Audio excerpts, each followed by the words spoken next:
swarm towards that hill, put the pressure, eventually getting the kills, which led to that triple cap.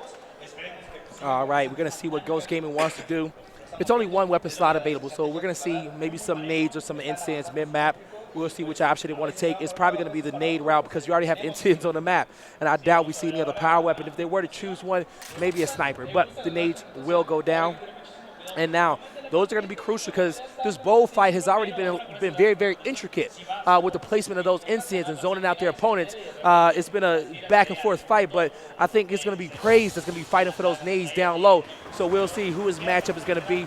Probably Identims or Ribs. Yeah, and the fight isn't as important anymore since you can kind of hold them off M-Bar with Incense while everyone's trying to, focus towards nades. You see Speedy and Kyle going to be the Incense players for both of these teams, and that's going to be Praise picking up these Incense, and a lot of, like you said. And Echo Fox, I was going to say a lot of teams like to do the bait, like bait your opponent into the bowl because they know Praise is going to come out with those nades, and that's exactly what they did. They baited them in, and Identims will fall, but Speedy knew what was happening, so he made sure to get those Incense down, both of them on top of those stairs to zone those players back from trying to make a play and get it into that bowl after the use of those nades. Yep, and you see a little bit of a 1v1 Toy Soldier versus Ribs. You guys spoke about it before the match. It's kind of Team Toy versus Team Ribs. Toy had a chance to end Ribs, but he is four-punting right now, bouncing around, getting he's out going back for more. He goes back, he is four-punting. This is Ribs' chance to clean it up. Is he going to go down? Oh my God, I can't believe he did not go down. Escapes by the hair on his chinny chin chin. And he even took a shot, too, as well as he hopped out that window. I thought that was going to be the shot to down him, but Toy, we've seen that movement time and time again, and he has survived some things that he should never have. Yep. So Ghost Gaming right now, they need to start, getting their numbers up and talking about their push. Whatever play they're going to have right now with 20-second respawns, you can win the game at any moment. All you need to do is slay out at one time, or at least slay the majority of either team. But, the Incense are going to be looking to spawn up here soon. They're going to be the first weapons up, and then it's going to be M-Bar, then nades. So I expect them to just wait on these Incense, and then that's where they're going to make their push. All right, Kyle, looking for the perfect shot. If you know Kyle, he's a marksman. He's deadly with that sniper. He's deadly with this M-Bar. Cannot connect with that shot, but it doesn't matter. Echo Fox, they got a 2-to-1 heal advantage. Speedy has those incense, so he's going to be looking to make a play. So Kyle, can he stop him? Smoke's coming out as well. They're trying to stun Kyle with that M-Bar, so Speedy can move up and make a play. Kyle, he's going to see him, not able to connect with that. Speedy knows exactly where he is. He's looking to push the flank, though, as well. Praise is waiting for him. Kyle stuck in the rock between the hard place. He gets pushed. He goes down to sleepy time. Speedy cannot get up just yet, but with the flank and the intent going out, he's going to have it in hand, and he's going to detonate to possibly take down Praise, but he's going to be trapped. Identis versus Solars on the home hill. This is going to decide who takes this round. Yep, and if I'm Identis, I'm pushing this with all the confidence in the world right now, especially you got Rushies backing you up. Maybe do a little bit of bait and switch, and that's exactly what they do right now with 20-second respawns. Blaze, this round is over, so we're all tied up here, 3-3 going into the half. Beautiful. I wouldn't want it any other way, PR, especially with these two juggernauts.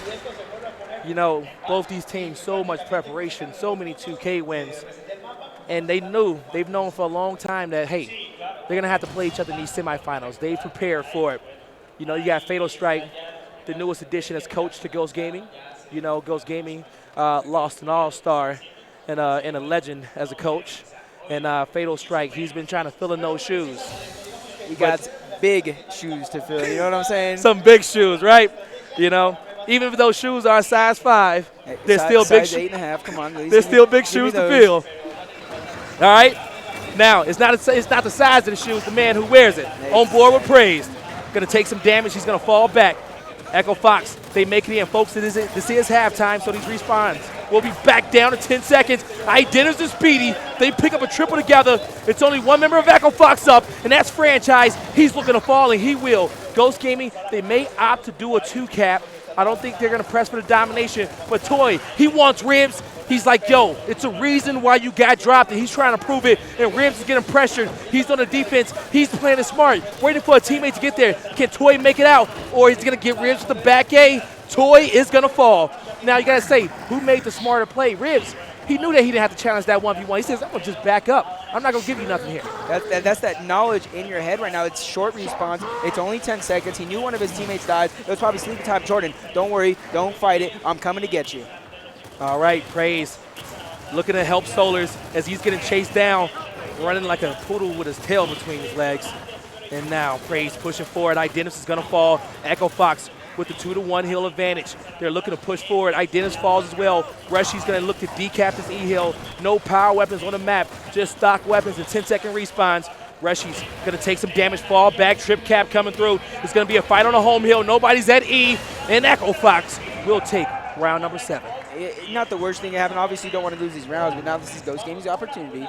Put the map how you want it. You know, if you're speedy and you're confident in the instance, maybe you just slow the instance down in round number 1. But, you know, if you want to slow it down or something, but I expect one or two things to happen. And if you see Toy's, headwear sporting that Echo Fox beanie over his headset, but I think something's going to be down low or the instance on the side, exactly. But I expect either Identims or Rushies to either go in and quick pick or go in and be aggressive there towards that end. I love Ghost Gaming strategy. I really do. You lose that first round. You know you want to M-bar. You know you have so many talented M-bar players on your team. Just put it down right away and have a weapon to fight for, just like classic Gears of War days when a power weapon spawned on the map. Now, going to be kicking this one off with Franchise. He's going to be playing down low with Solars. We're going to see where these smokes are going to fall. And we're going to have a smoke stun Solars, but we're going to have a second one going to force Ghost Gaming back. No kills on the board just yet. It's a 3v3 fight in the bowl, and Rushy's breaks ice by cracking Franchise's jaw. Now Praise, can he get in here? He's looking clean. He's going to get Speedy down, get the clean up. Sleepy Time is going to have to fall back, but Praise, he's going to be pinched. I don't think he's going to be able to survive this situation, and he's going to fall. Yeah, and I like what I saw out of Rushies right there. After he got that first blood, it looked like he was going to be a little bit aggressive. He took a shot, but then he backed out, let his team push forward, and then he came in and grabbed that M-bar. So Rushies adapting on the fly, and you could see this kid improve from season to season, from event to event. You know, I remember back in the days we used to play Rushies in amateur Gears UE 2Ks when we used to play with Stray Feed Declines and Bargo. When me, you, Blaze, and Crushmo, won that Open Cup. I'll never forget that. Who was it? It was me. Me, you, Blaze, I said Blaze, me, you, Bobby, and Crushmo. Oh, yeah, we did win that. It was actually really exciting because I know we didn't even get on to play. No, we didn't. It was like a last minute team that weekend, right? Like Saturday night, Sunday morning. Hey, we playing? Yeah, okay. All right, let's get it. Those were good days, right? Yeah, they really were. Oh, man, I miss competing. Let me not go down memory lane with you guys, okay, because I'll be here telling stories for days. All right, on board with Identis. You're going to see M-bar in hand for Ghost Gaming. They're going to have the 2-to-1 hill advantage, and they're going to have a 20-point lead. They don't have to make the first move. He's going to connect with that shoulder. Echo Fox, they're looking to push for these home hills. All four are stacked up top. I don't know if I like this transition. Echo Fox is actually going to choose to move back. I like where Identis is. He's going to have sight lines on everybody on the stairs. The smoke's coming through trying to block his vision.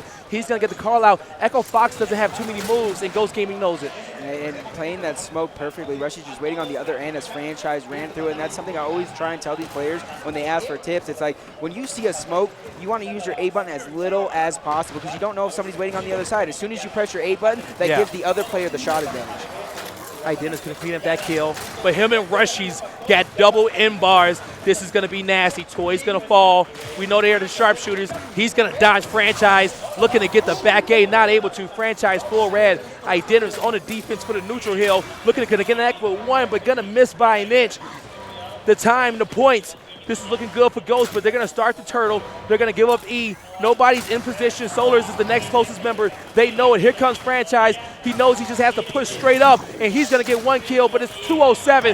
Not able to break that. Yeah, but Franchise right there at the end trying to do everything he can, but 4-4, this is going back and forth, neck and neck, and exactly what I said. This is going to be a 51-49 type matchup where it's on the fence. One gust of wind can blow it in another team's favor, like one mistake, one bad call out, one false call out, something like that could turn the tides, especially when it's this close. And if I'm Echo Fox, you were kind of doing good on the first half fight. Yeah. Maybe it's time to put something up there, even if it's something small like nades for Toy or to fight ribs. Even 1v1. I say I wouldn't do bow, but I would do snipe. Anything but the X at this point. Yeah, I agree with that. Shocks? We don't see that very often. We don't see that very often at all. I would actually want to see shocks just to see how it develops here, because normally we don't see shocks because one team could throw it on the other team's side and vice versa, and mirroring. That makes the whole top side of the barn useless. But on the flip side, it can go towards the bottom of the ramp. I will say I am very happy that they did use that spot, because if Ghost Gaming was to lose another round, Incense, I could probably say 85% sure Incense would have been put down. So they're going to opt to use the shocks. But they also, at the same time, maybe they didn't want to deal with hammer bursts or retros, so they took the lesser of the evils. But that shot grenade is going to be in the hands of Kyle and Speedy. We'll see who uses it properly, but they're going to throw it in these corners that players like to hide in, and the shot grenade will be on the hill. Solars can crawl away in peace. The shot grenade has no lethality to it, and it will not kill you. But you saw it blocked Rushies from getting that kill, and he's able to revive himself. Yep, as you see more members of Ghost Gaming falling, that's 3 in total. Identivs, I think, was off respawn, so that's going to leave Ribs to try and fight Toy Soldier. But you look at that, he already capped Toy Soldier's home hill, so maybe that Toy Soldier rotated down. Ribs saw that as an opening, went across to their home hill, knowing that his teammates were going to spawn up. This is going to split Echo Fox. You have members fighting for their home hill, members fighting for Ghost home hill. M-bar is in the hand of Solars. Ghost looking to push up. They got 3 members. I don't think this is a good fight for Echo unless you can see Solars make some plays with this M-bar. Not able to connect with that one. Praise still being annoying, doing what he does best, looking to push in. Solars is staying by his side. The duo, they're going to have help from Toy as well. Looking to push back Ghost Gaming. Domination coming through. Can Ghost make it in? And they cannot. It's, it's one of those matches where you can't even really predict. I know we made our predictions beforehand, but this is turning out to be one of those matches that you can't predict. You can't put a score on. You can't be confident predicting this match because these teams are neck and neck, and it's been like that all season long. It really has been. And, like I said, I wouldn't expect nothing from this matchup. We knew, like you said it's a 51-49 matchup. It can tilt either way. It could be a decision from a weapon placement, a bad call out, a bad fight. We'll see what happens. Do they put the X? I think this is a good move from Ghost Gaming to put the X down if they want to do that. Don't give Toy nothing else to work with up top. Because if that does happen, Toy's going to be forcing that fight with Ribs in that bowl. And that's probably exactly what he wants. You lure Ribs away from his home hill. You're able to take that fight, maybe get some nades or a sniper, put that pressure on that home hill. And so, Ghost, I'm all about that. Yeah, I do believe they're probably reading that play right there. But I like the way the shock was used. I don't like the way the shock was used, but it just neutralized the whole down low area for the most part. But that stopped Identiv's aggressive push. All right, we'll see what happens. Both shocks are out. Well-placed shock from Speedy. Nobody from Echo Fox will be able to push in his hill, but I see a lot of red outlines. Praise got one. Rushies will take him down, and Sleepy gets one as well. You got 2 members from Echo Fox trapped. Looking to push in. He actually takes down Rushies. I don't know if that M-bar got backpacked or if it's down, but Rushies and Sleepy's looking to seal that fight in for Ghost Gaming. But Toy, he left his fight up top, slithered down low to be annoying, but he's going to fall. Speedy taking out Toy Soldier right there. Toy Soldier's trying to be a little tricky. He's trying to fake a runaway and turn around and try to get a one-shot on somebody. But the way Speedy bounced to the left wall made it where even if he hit the shot on Speedy, it wasn't going to be a clean chunk shot. But Echo Fox forced back here early on to this round. That's going to give Ghost Gaming control. And you see Identivs and Ribs control that top side. And they're also going to have control of the bottom barn. So it's going to be up to Identivs and Ribs right there. Anybody trying to push the E, you're going to get that crossfire. Just like anybody pushing up top, you can hit it from bottom barn window or bottom barn ramp. You see the pressure, like you said, Ribs and Identivs, they're up top.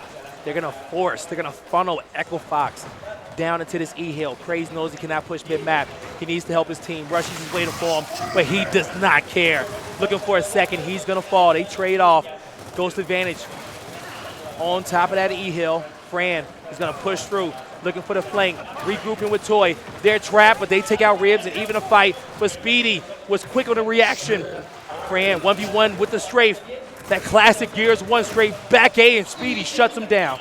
It's just incredible gameplay back and forth all game long. It's just all you can really say at this point is Rushies with the shock and then Praise on the flip side with the shock. And a lot of the banter I heard from Praise is he's going to put Jordan on the sword, and he's just going to show Ghost Gaming who they really are. And Jordan's like, you're not going to do anything. You're not going to beat us. And this is exactly what we're seeing. We're seeing both teams sticking to their game plan, and it's just this is what you see. That revive probably came in a little bit too early from Ribs. Probably could have let Rushies back up a little bit, but they're going to throw the shock on top of that hill. But Echo, they didn't mind if they took too much damage. They just wanted to make sure they can break that hill. And Ghost wasn't getting any points, but the flank from Sleepy is going to pay off.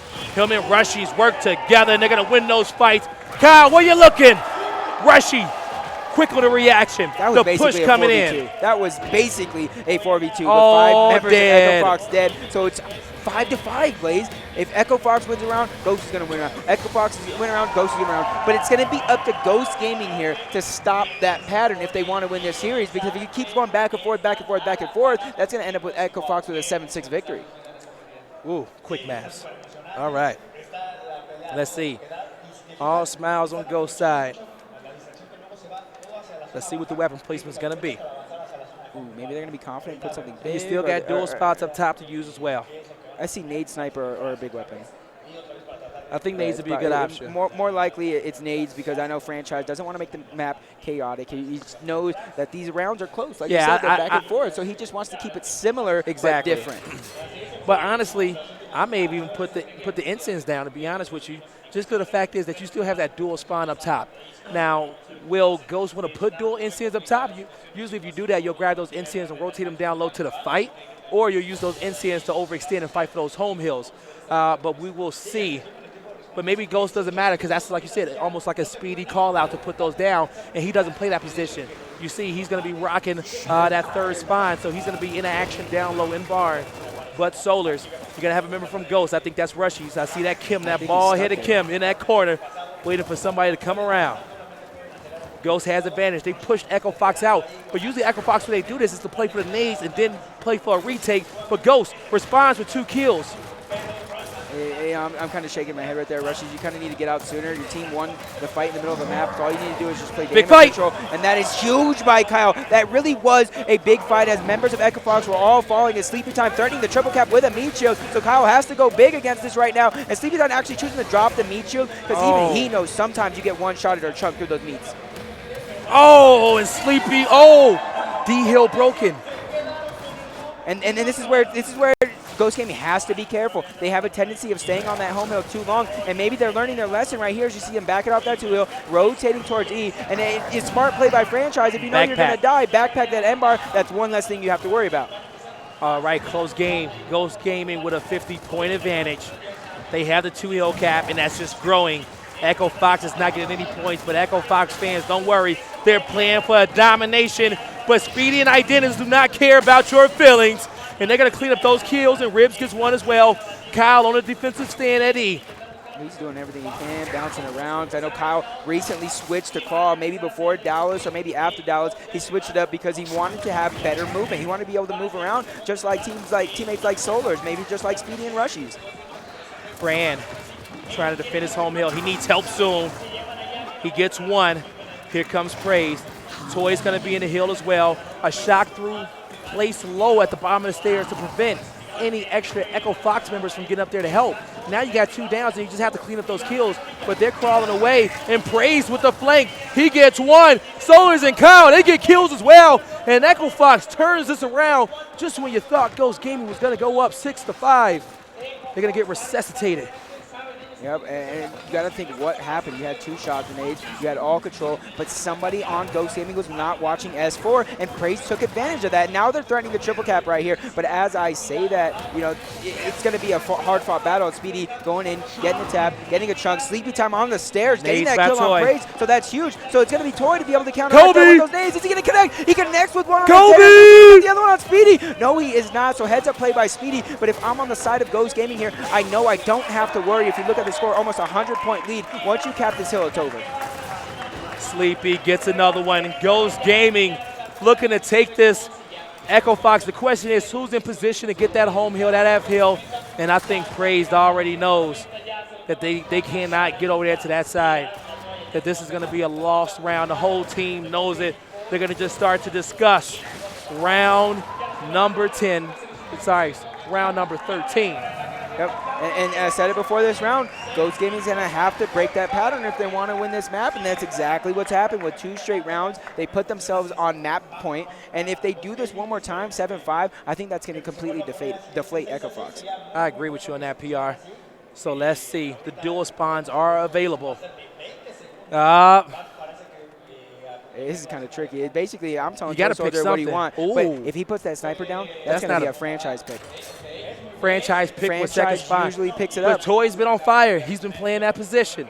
Toy actually has been on fire, so excuse me. But also at the same time, you maybe want to send one of your closer spawns, because the simple fact is that if you pick it up first, you can get down your sight line. So who's ever closer, because you pick it up, you look straight down, you can get an easy headshot on your opponent. So I want to see, maybe it was Identims picking it up for Ghost, and it's actually going to be Franchise getting exactly what you said. He beat him to it. Ghost choosing to go for the cap over the sniper, so this gives Franchise a little bit of an advantage, but how long is Franchise going to wait for that shot? Nades have still not been picked up yet.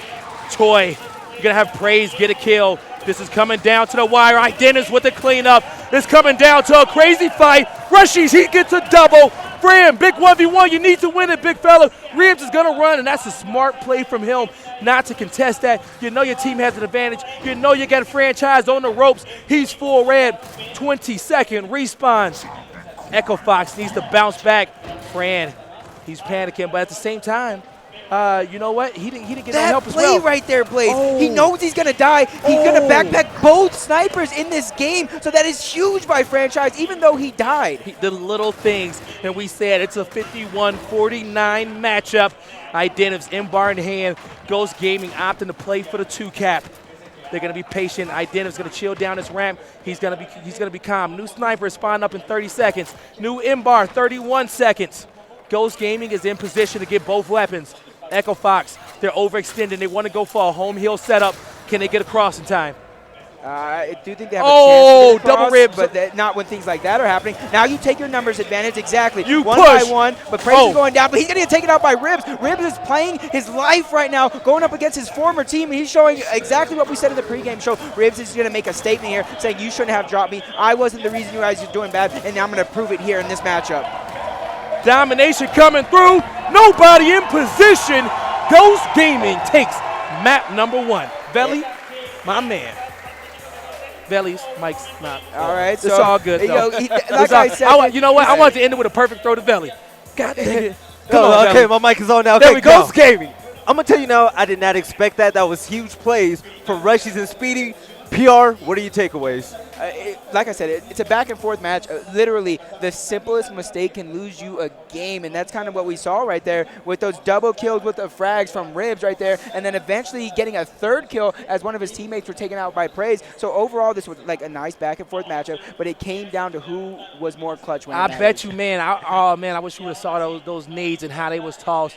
Ribs got that double, got the third. Was it one nade or two? He got a double. Was it with one grenade? One nade, yeah. With one grenade, he got a double, and then he pushed up and he got one more kill with a shotty, and then they shut down Praise and got that overextension to clean that up. But you said it right. They had to get ahead of him. That was a close and hard loss to take, but if any team could come back from that, it could be Echo Fox PR. We saw a few genius plays by franchise. What did he do that was so smart that kept Echo Fox in the game? Well, multiple times he's just running over to their side of the hill, and when he knew he was going to die, he went, grabbed the sniper that Ribs never picked up, and died with it. So even though they lost that round, if it went longer, Ghost Gaming would have had to fight for position on E and things like that. So franchise just doing everything, that brain, that long time Gears of War knowledge turning out. I absolutely love that play by franchise, and that shows the tenure. That shows just the skill that he has in the mindset.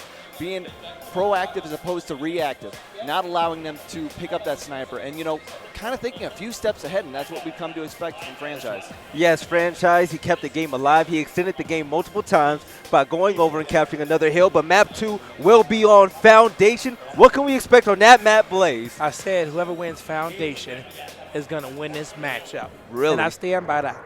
If Echo Fox takes Foundation. Whoa. If Echo Fox takes Foundation, they will take Forge Blitz. If Ghost takes Foundation, they're going to end this. Do you think Ghost has a chance of taking this in 2-0 fashion against Echo Fox? I thought this was Ghost's golden map. This was going to be their best map. It is their map pick as well. Yes. Echo Fox picked Reclaim, and Ghost picked this for a reason. PR, why do you think Foundation is Ghost's best map? It's plain and simple. It's our standard map we see here, and it's the simple things. You just keep it simple, and then it's going to work out in the end. But on the flip side, I know Echo Fox, they're more than likely going to play these double home hills consistently, and that's something I know Ghost Gaming kind of struggles with, is retaking their home when it's taken. So if Echo Fox can capitalize on that, I can see them taking Foundation. Ghost Gaming definitely did not struggle much in the first map. We saw a lot from Ribs, Speedy, and Rushies. But on the other end, we saw franchise and Praise being consistently good. Who else needs to step up on that team? You know what? They're working along pretty well together right now. That's tough to call. That's tough to call. You know what I want to see more of? I want to see more of Toy Soldier. Yeah. I want to see more of Toy Soldier. I want to see more of Solars as well. I want to see them step up big. Blaze, do you think they have it in them? You know what? I definitely do think they have it in them. Echo Fox, they can bounce back. We've seen them lose Master 4. But the X factor, the reason why they're able to bounce back every single time, the man has a Z at the end of his name. His name is Praise. All right? And he rocks that Z. If you guys know the mark, that Z, Anybody who has ever had that capital Z at the end of their name can go big and go clutch. And Praise, he's going to get hyped. He's not going to take no trash, no mess, no Not at nothing. all. And he's going to come out. What does that He's big Z represent? That big Z represents goons. Oh, Okay? The NYG God Bullies. Squad. God Squad. That Z Flames, represents they the all Bronx. had that Z, and they were It all does. That Z dominant. represents New York. It actually does. Okay? Yeah. And Praise is going to put a Tim footprint on somebody's head on this map. All right, we'll definitely see. We're going to a video soon, but before we do, Ghost Gaming, do you think they're kind of big-headed from this win, or are they going to take this round by round? I think they're still going to take it round by round. They're confident in what they do, and you know, I was speaking to them before the matches as well, letting them know, hey, you can be confident to take every fight, but you need to be smart, and you don't have to take every fight. Yes, Echo Fox, they are down 0-1 right now. They are trying to relive their memory of winning first place in Mexico in Season 1, but we'll see if that's possible in Season 2, and we'll see you guys soon after this short video.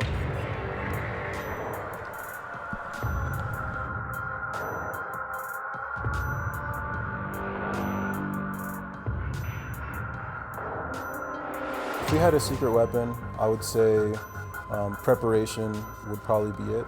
I think we've prepared very well in the past, but I think this event we've really taken into account a lot of individual things that we didn't do before. I want to be the best. I want to be the best team. That's what I, strive for. I think some people are doubting us, but I think they'll be surprised as to how this event goes and how the rest of the season goes, just based off of our recent team talks. Franchise, a decorated veteran in Gears of War. We're going to start map 2 soon. Real quick down the line predictions. Spit it out, Quick. Cleaner. Echo Fox. Quick. Echo Fox. There we go. As long as Ghost plays with the same confidence, it's a 2-0. Ghost as well. Oh, wow. Okay, we're starting this off on map number 2. Let's see if Echo Fox could bring this back. We're sending this off to Blaze and PR. You know, PR at the end of that video or franchise, he looks like Master Splinter in the Ninja Turtles. You know, he just chilling there and got his turtles all behind him. Okay, looking, it's like his son's back there. Okay, with his old self. All right, Praise being very aggressive with Ribs. He knows exactly where he is. He's going to go to bully him. 2 kills picked up by Echo Fox. 10-second respawns early on in the game. Solar's in the spawn with a wide flank. Questionable, and he's going to miss.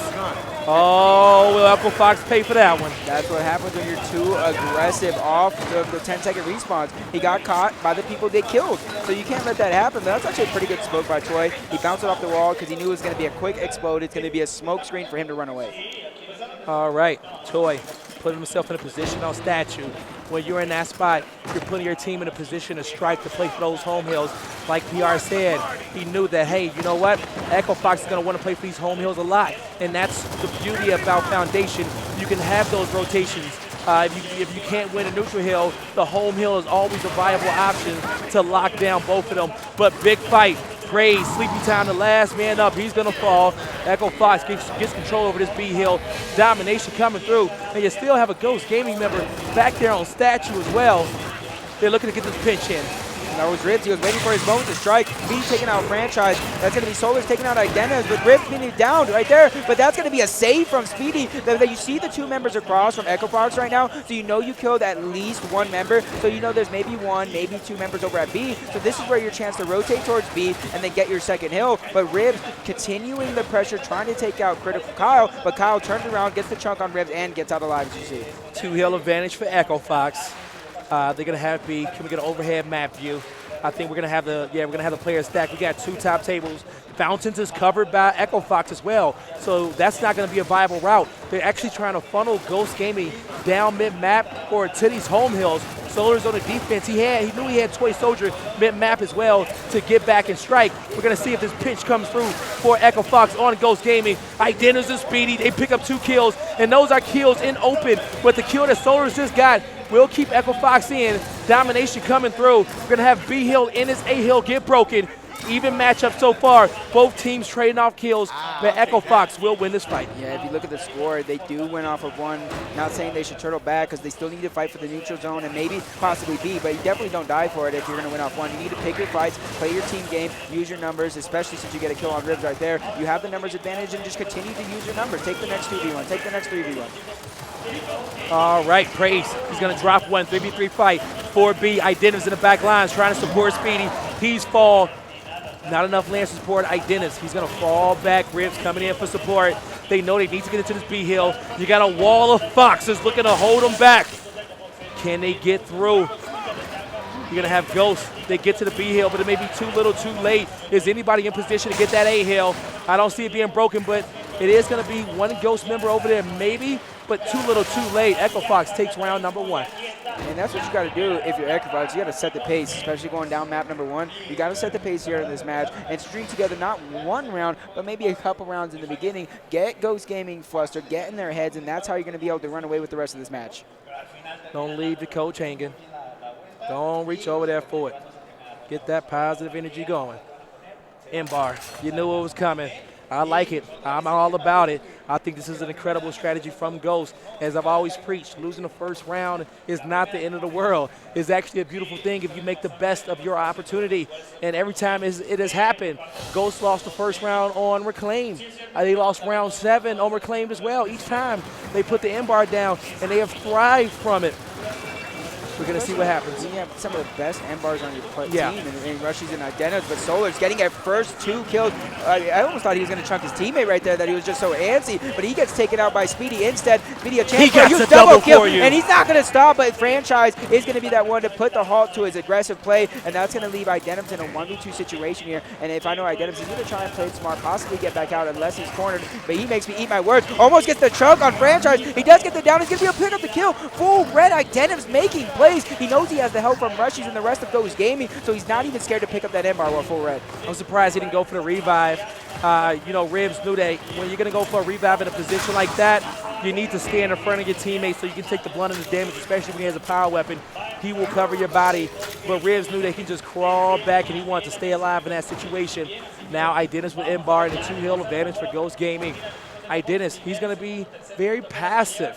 He's going to watch this cave. We'll see if he wants to rotate mid-map, which I think is the right play, because if you know Echo Fox, you know if they lose the fight on B, the rotation is coming from top tables. And that's exactly what you're doing. You called it right. You see 3 members going across Catwalk, 1 in Franchise going across the statue side, and that's going to be Praise. I know Praise is going to end up pressuring towards that mid-ramp, so they got all avenues of this push covered. So it's going to be Ghost Gaming falling back into their spawn. But if I'm the rest of Ghost Gaming, I'm going to try and push through and take their home hill. Sleepy, big kill on Praise. Solars knows he has to spring into action. If he wins this fight, he can get his team to B-Hill, and he will. He's going to take down Sleepy. B-Hill should go in favor of Echo Fox, even though you got Identis, top table. Solars wins another fight. He actually gets nicked, I think, or that M-Bar maybe hit the ground. But Identis, prime position. He stopped the push to his home hill. He's also able to hold that B-Hill down for his team. Yeah, but as you see, Identities hitting M-Bar shots, forcing the members of Echo Fox to stay positioned where they are. They can't move up, they can't move back, but Identities with the smart play right there, he's dragging those members of Echo Fox to him. That way they can make some sort of a push across the map, but did he stay there too long? As 2 members of Echo Fox are going to cross out Identities, so with Identities going down, that gives them full control of B-Hill, and that gives them an opportunity to advance for this triple cap. All right. 2v2 fight, top tables. Who's going to win it? Put control over the home hills. Praise takes 1. Sleepy backs up, smart move. New M-Bar in the hands of Kyle. Identis is dead, so that M-Bar will be off the map as well. Echo Fox. You're going to have Ghost Gaming actually defending their home hill. Kyle, not a lot of people know about this position, but you can get shots on top of that home hill. Also look over and shoot players coming out of spawn as well. But Ghost Gaming retaliates. They take control over that top catwalk. Now we know they're going to push across. Echo Fox defending. They're going to have the 2-hill advantage, but I'm not sure if this is going to be enough. I think it might. I'm trying to do my math real quick. Quick math, that's 60 points. It's not enough. They do need to get a break on one of these hills and cap it, essentially. But they're going to lose the hill in the process. Oh, my. That's Ghost Gaming right there. And then this is where Ghost Gaming needs to just not die for E. You need to not die in general. But Rushy's taking out 1 before falling. Identis, if I'm you, I'm trying to play it smart, play my life, and eventually be a rat. Get over to the other team's hill, sneak past. Somebody needs to do that right now because Echo Fox is putting down all the pressure. Oh, Sleepy, he got aggressive. Probably should have got that Lancer out, but I can understand why he wanted to get that kill. You got Speedy in the spine, getting some good support fire. Sleepy is going to take one. Speedy, can you stay alive? He's going to fall. B, it got capped on the other side of the map. Somebody overextended. If B gets capped, this is the Ghost Gaming round, and I think it will. Oh, They got both. This is Ghost Gaming round. This is going to be Ghost Gaming round. They got it. So the Close neck and neck one. that we've been seeing this entire time is going to continue on in map number 2. As you see, it's all tied up here 1-1 with a round like that. What was it, 207 to 210? Narrowly, Echo Fox just almost got back into that one. I wouldn't expect nothing less from these two teams. It's going to be a dogfight. What do they want to put? I wouldn't put down Torque Bro on that side of the map. I wouldn't put down Torque Bro at all, especially when you got Speedy, a.k.a.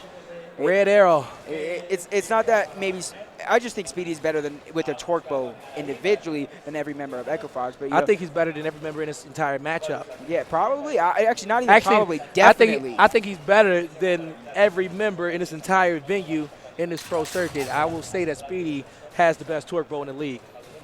So you see Echo Fox Xing off Statue, not wanting to make the fight go over there. But honestly, I still see sometimes the home hill players, which would be Ribs on one side and then Kyle on the other, sometimes they'll still fight Statue just to get that extra angle in the later rounds. It's not going to happen here, though. All right. Going to see, we're going to hop on board where it's going to be a member of Ghost Gaming. Rush, he's taking a lot of damage, but he knows that he cannot stand still. He needs to put himself in a position, even if he takes damage. Praise goes down, but Toy, the savior, he gets a double, but Sleepy retaliates and says it's night-night time. Praise gets that kill, and now Mbar is going to be down. Praise doesn't want it just yet. He wanted to make sure his teammate was cool in his matchup. Going to get some shots in on Ribs, looking for the cleanup. Ribs, can he get close enough in chunk range?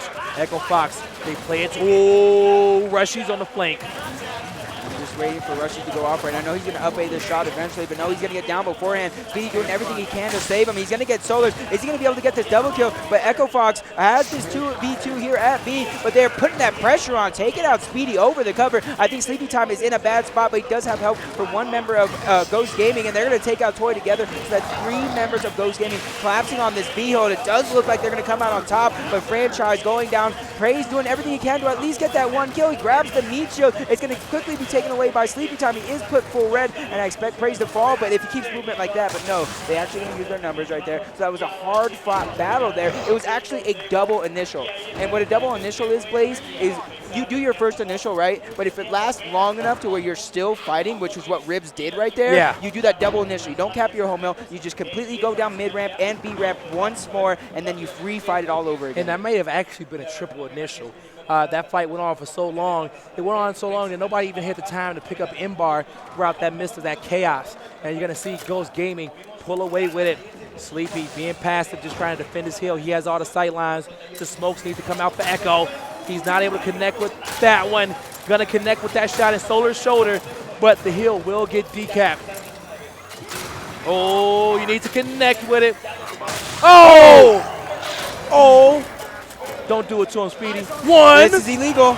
This is Don't illegal. do it to him, Speedy. Again. But Solar's in a bad spot, so I do like what Speedy did right there. He got the chunk and backed up with 1 as 5 members of Echo Fox are dead. That's going to be praised. He's not going to be able to get the touch because not only do you need the touch, you need the decap. But as I was saying right there, Speedy went off. He did what he needed to do, but he didn't get over-aggressive. He didn't tunnel vision on that next skill. Yeah. He rolled back, knew his teammate was coming out of spawn, and then they used their numbers advantage to take out that last member of Echo Fox. And that is that's perfect awareness. You know, you was aggressive when you had to be. You was passive when you had to be, but he had split second to make that decision. A lot of players, they choose one and they stick to it. Speedy was able to, hey, you know what? I know which side I need to go to. You know, if I need to be a passive player, an aggressive player, and he's such a good leader as well. And like you said, Speedy, you know, if I had to make a dream team, you know, he is a part of that team to like win every event and take down out the game. Him and Praise are my top 2 members. Oh, that's actually pretty good too right there. But, you know, Marshall being placed by Echo Fox, you know, Kyle's going to be grabbing the helmet on the other side. It should be Identivs. But if you see, they're still sending 3 towards B ramp. So 2 people are going to push out towards B, and that third one's going to be the Marshall, which is going to be Identivs. So good switch up of strats. All right. Ghost didn't get too aggressive in that open area of the map. Kyle, he knew that he can push through. He actually pushed through to drop back and defend his flank. He got the call out that people was pushing up his side of the map. Speedy gets a kill. Cannot get Toy Soldier. Gonna have some help there from Praise. This should be a win for Echo Fox on top of this neutral hill. Do they want to chase identities? And marks are on the map if you didn't catch it. Now, Kyle with the M-bar in hand as well. So Echo, good initial. They won the fight. They played it. They had good rotations. Ribs, and that's the story of Ribs here, is he seems to, slack a little bit in the shotgun fights, even though he does everything else well. And that was like a big fight for Ribs right there against Franchise. That would have stopped this triple cap from being threatened. But nonetheless, A is being decapped, so they do have another opportunity here, especially in this round. It's only around 16-second respawns, and it's relatively early in the round. You always want to at least have a player mid-map or top table somewhere to get those sight lines, or where Kyle lives on the top of this cave, because you need to call out Ghost transition so your teammates could rotate accordingly and get where they need to. They called out the transition. Echo Fox, they got extra help at B. Now this is going to be even a harder fight for Ghost to make. But Kyle, he did fall with that M-bar, and it is backpacked as well. We'll see if Echo Fox got the intel in time to stop this Ghost Gaming push, but I don't even think it matters. That's just slaying everybody right now. Getting that kill, so that's 3 kills for Rushes, as it does look like Echo Fox is going to go for the OE right now, as they know they're going to lose B. They need to get some sort of advantage out of this, even though, look at the score, 104 to 66. There is a small possibility, they win off 1, but if I'm Echo Fox, I don't want to win off 1. I want to assert my dominance here, especially since you're down 1-2 already in this map. So we're going to have M-bar spawning in less than 4 seconds. Ghost Gaming in position to get it. We'll see if Fatal Strike got that time properly. And yes, they do. Speedy grabs it right away. Good coaching there from Fatal. Now the aggressiveness, looking to be annoying, looking to get some shots in. Echo knew that they had to get off that home hill, because if not, Speedy would have just picked them off one by one. And they get the triple kill that they need. Now recapping their home hill and getting both home hills at that. Ghost needs to be patient. Big shot. He connects with it, cannot get the next one. Now he needs to get aggressive and spring into action, but it's too little too late, but the A-Hill gets decapped. In the process, that's Identis, he's full red. Waiting for help, Rushies comes through to the rescue. And you see the score. They need kills over hills at this point. Don't even cap your home hill. You need to slay them off the map and then go forward. But you also cannot let anybody sneak by. That's what it looks like a Franchise is going to do. But no, as I say that, Franchise is going to be put forward. He's going to go down, but Praise with the help right there with B being capped, C being capped. Ghost Gaming needs to win this fight. It's going to be all up to Speedy, the MVP of the team. MVP, in my opinion. Just when you thought Echo Fox was in a prime position. Now, this is good. Praise and Kyle may save them. 185. Their home hill is still going to be aggressive. Now pushing forward, A-Hill in their favor. And this is going to be the home hill of Ghost Gaming that they have in their control. B is going to be decapped. It's another opportunity for Ghost, but Praise pretending like he left. He just caught it last guard. He knows there's one behind him right now. They knew he was staying in the hill to decap B, so they only have about 7 seconds my God. to do just You that. cannot let him survive. And he finally gets shut down, but the B hill, they got to push through mid-map. Echo Fox going to tie this up, folks, 2-2. It was looking promising there for a moment from Ghost, but Franchise being able to sneak by for just that 1 second, he did get down, but with the help from Praise, him and Franchise held off Ghost Gaming on their own home hill for, I think, the last half of that round. Very impressive to see. Praise and Kyle, is that what you said? Yep, no, Yep. Praise and Franchise. Praise and Fran, yeah. That was good, aggressive play by those guys. Now, I think Nade's mid-map is going to be a good one, but we have seen these teams out to put Boom here as well and really just mix this up, but I don't think that's going to be a good play for Ghost Gaming. Keep it light. It's always been a back-and-forth matchup. Maybe they want to go, Nades, Insins. Either one is going to be a good don't be teasing me like that. Exactly. Oh, they hear us. They definitely hear us. One of the nades. One of the nades. Okay. Going to get Insins down. Now, folks, PR, well, you tell us. How does these Insins affect this fight here off these initials? Well, I know Rushies likes to play for those Insins, so I think Echo Fox, if they know that, they're going to bait them into that. On the flip side, if you're Rushies, just make sure you get down there safe before you go for the Insins. Don't take any free damage, and if you do, just stand behind one of those pillars. Yep, and we are going to have a little technical timeout. We'll see what the issue is. And so far, so good. Now, we're going to see what is going down while this stuff gets back. So far, it's been a good match. It has been. Cleaner, your mic is loud? Good, okay, because I was going to have a question for you, okay? So far, What have you noticed between these two matchups? What's standing out to you? You know what? It's kind of funny because it's a give and take match between these two teams on both maps right now. When you turn the lights on in the club. And you see the hundreds and hundreds and hundreds of people in attendance right now in this event. All right. Look at them, all those beautiful folks out there. All right. That was a quick pause, and it's going to spring back into action. Going to get this underway. Praise. Going to get into mid-map right away. Those NCNs are not picked up yet, but the marks are for both teams. We'll see who puts it to better use. Ribs falls. Echo Fox advantage. They're going to take down 3. Looking good so far. But Ghost, if they win this fight mid-map, that's pretty good for them. NCN's picked up for Speedy as well. This could buy them some time so their teammates come off a respawn, and we're going to be in an 18-second respawn round. At least he exploded and didn't drop that instant, so he knew he was going to die anyway, so I do like that. With the Echo Fox pressuring that home hill right now. Sleepy Time getting one. Sleepy Time with a huge double kill, saving Ghost Gaming here in round number 4. And these are relatively long respawns with 18 seconds, so you have a 2 numbers advantage. As I look, 2 of your members spawned up. For about like 5 seconds, you have the numbers advantage. You have your remaining members alive, start the push, and then those last members can come back and clean up all the downs or the kills if necessary. Shaky shots by Solars with this M-bar. Oh Take my it back. God, through the smoke. He's just like, what'd you say, Blaze? As he gets a huge double kill. I see no evil. I said nothing. Solars, big double, gives his team some time to breathe. He connects with the body shot, switches weapons, knowing that they can get that kill. The Sleepy Time falls. Idennis, last man standing. He's going to opt to run away, going to retreat to the H. Waiting for help. Speedy makes it. Now they're in the 2v2 fight. Was a 2v1 advantage for Echo Fox, and they turn it back to that. And they're going to win it. Echo Fox looking for the domination. Can they get there in time? Oh, my God. Solars. Can you get another one? He may be out of ammo. Going to swap to that pistol. Didn't want to reload right away. Domination coming through for Echo Fox. You know, Blaze, I just want to look at the score real quick. This is 5 rounds we played, right? Solars with 25 kills. This man is putting on a clinic. And I said something about this yesterday when they were playing Ronin, when Praise and Solars had a very, very slow start. And they're definitely not letting that happen here. Even though this is map number 2, when you have 25 kills in 5 rounds, you know you're doing everything for your team. You know, I got a chance to talk to Solars on Thursday. And, because Echo Fox wanted to talk to me about my controversial tweet about United and Pure Gaming. And we had a deep conversation. But I had to tell Solars, I said, bro, I got a big issue with you. Okay? Because I said, hey, you're rocking front spine in every map. You're the main slayer for this team. You can't afford to be a champion and have an off game. You know, you always got to be focused in. And it looks like that's exactly what it is. He's focused in. He's locked in right now. And 25 kills in 5 rounds is pretty damn impressive. And the most downs on your team as well. I was about to say, and 14 downs, and the least time dead in the room.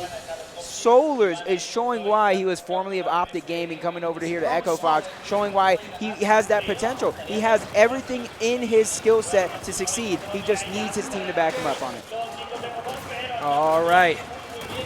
You're going to see big double kill from Solars.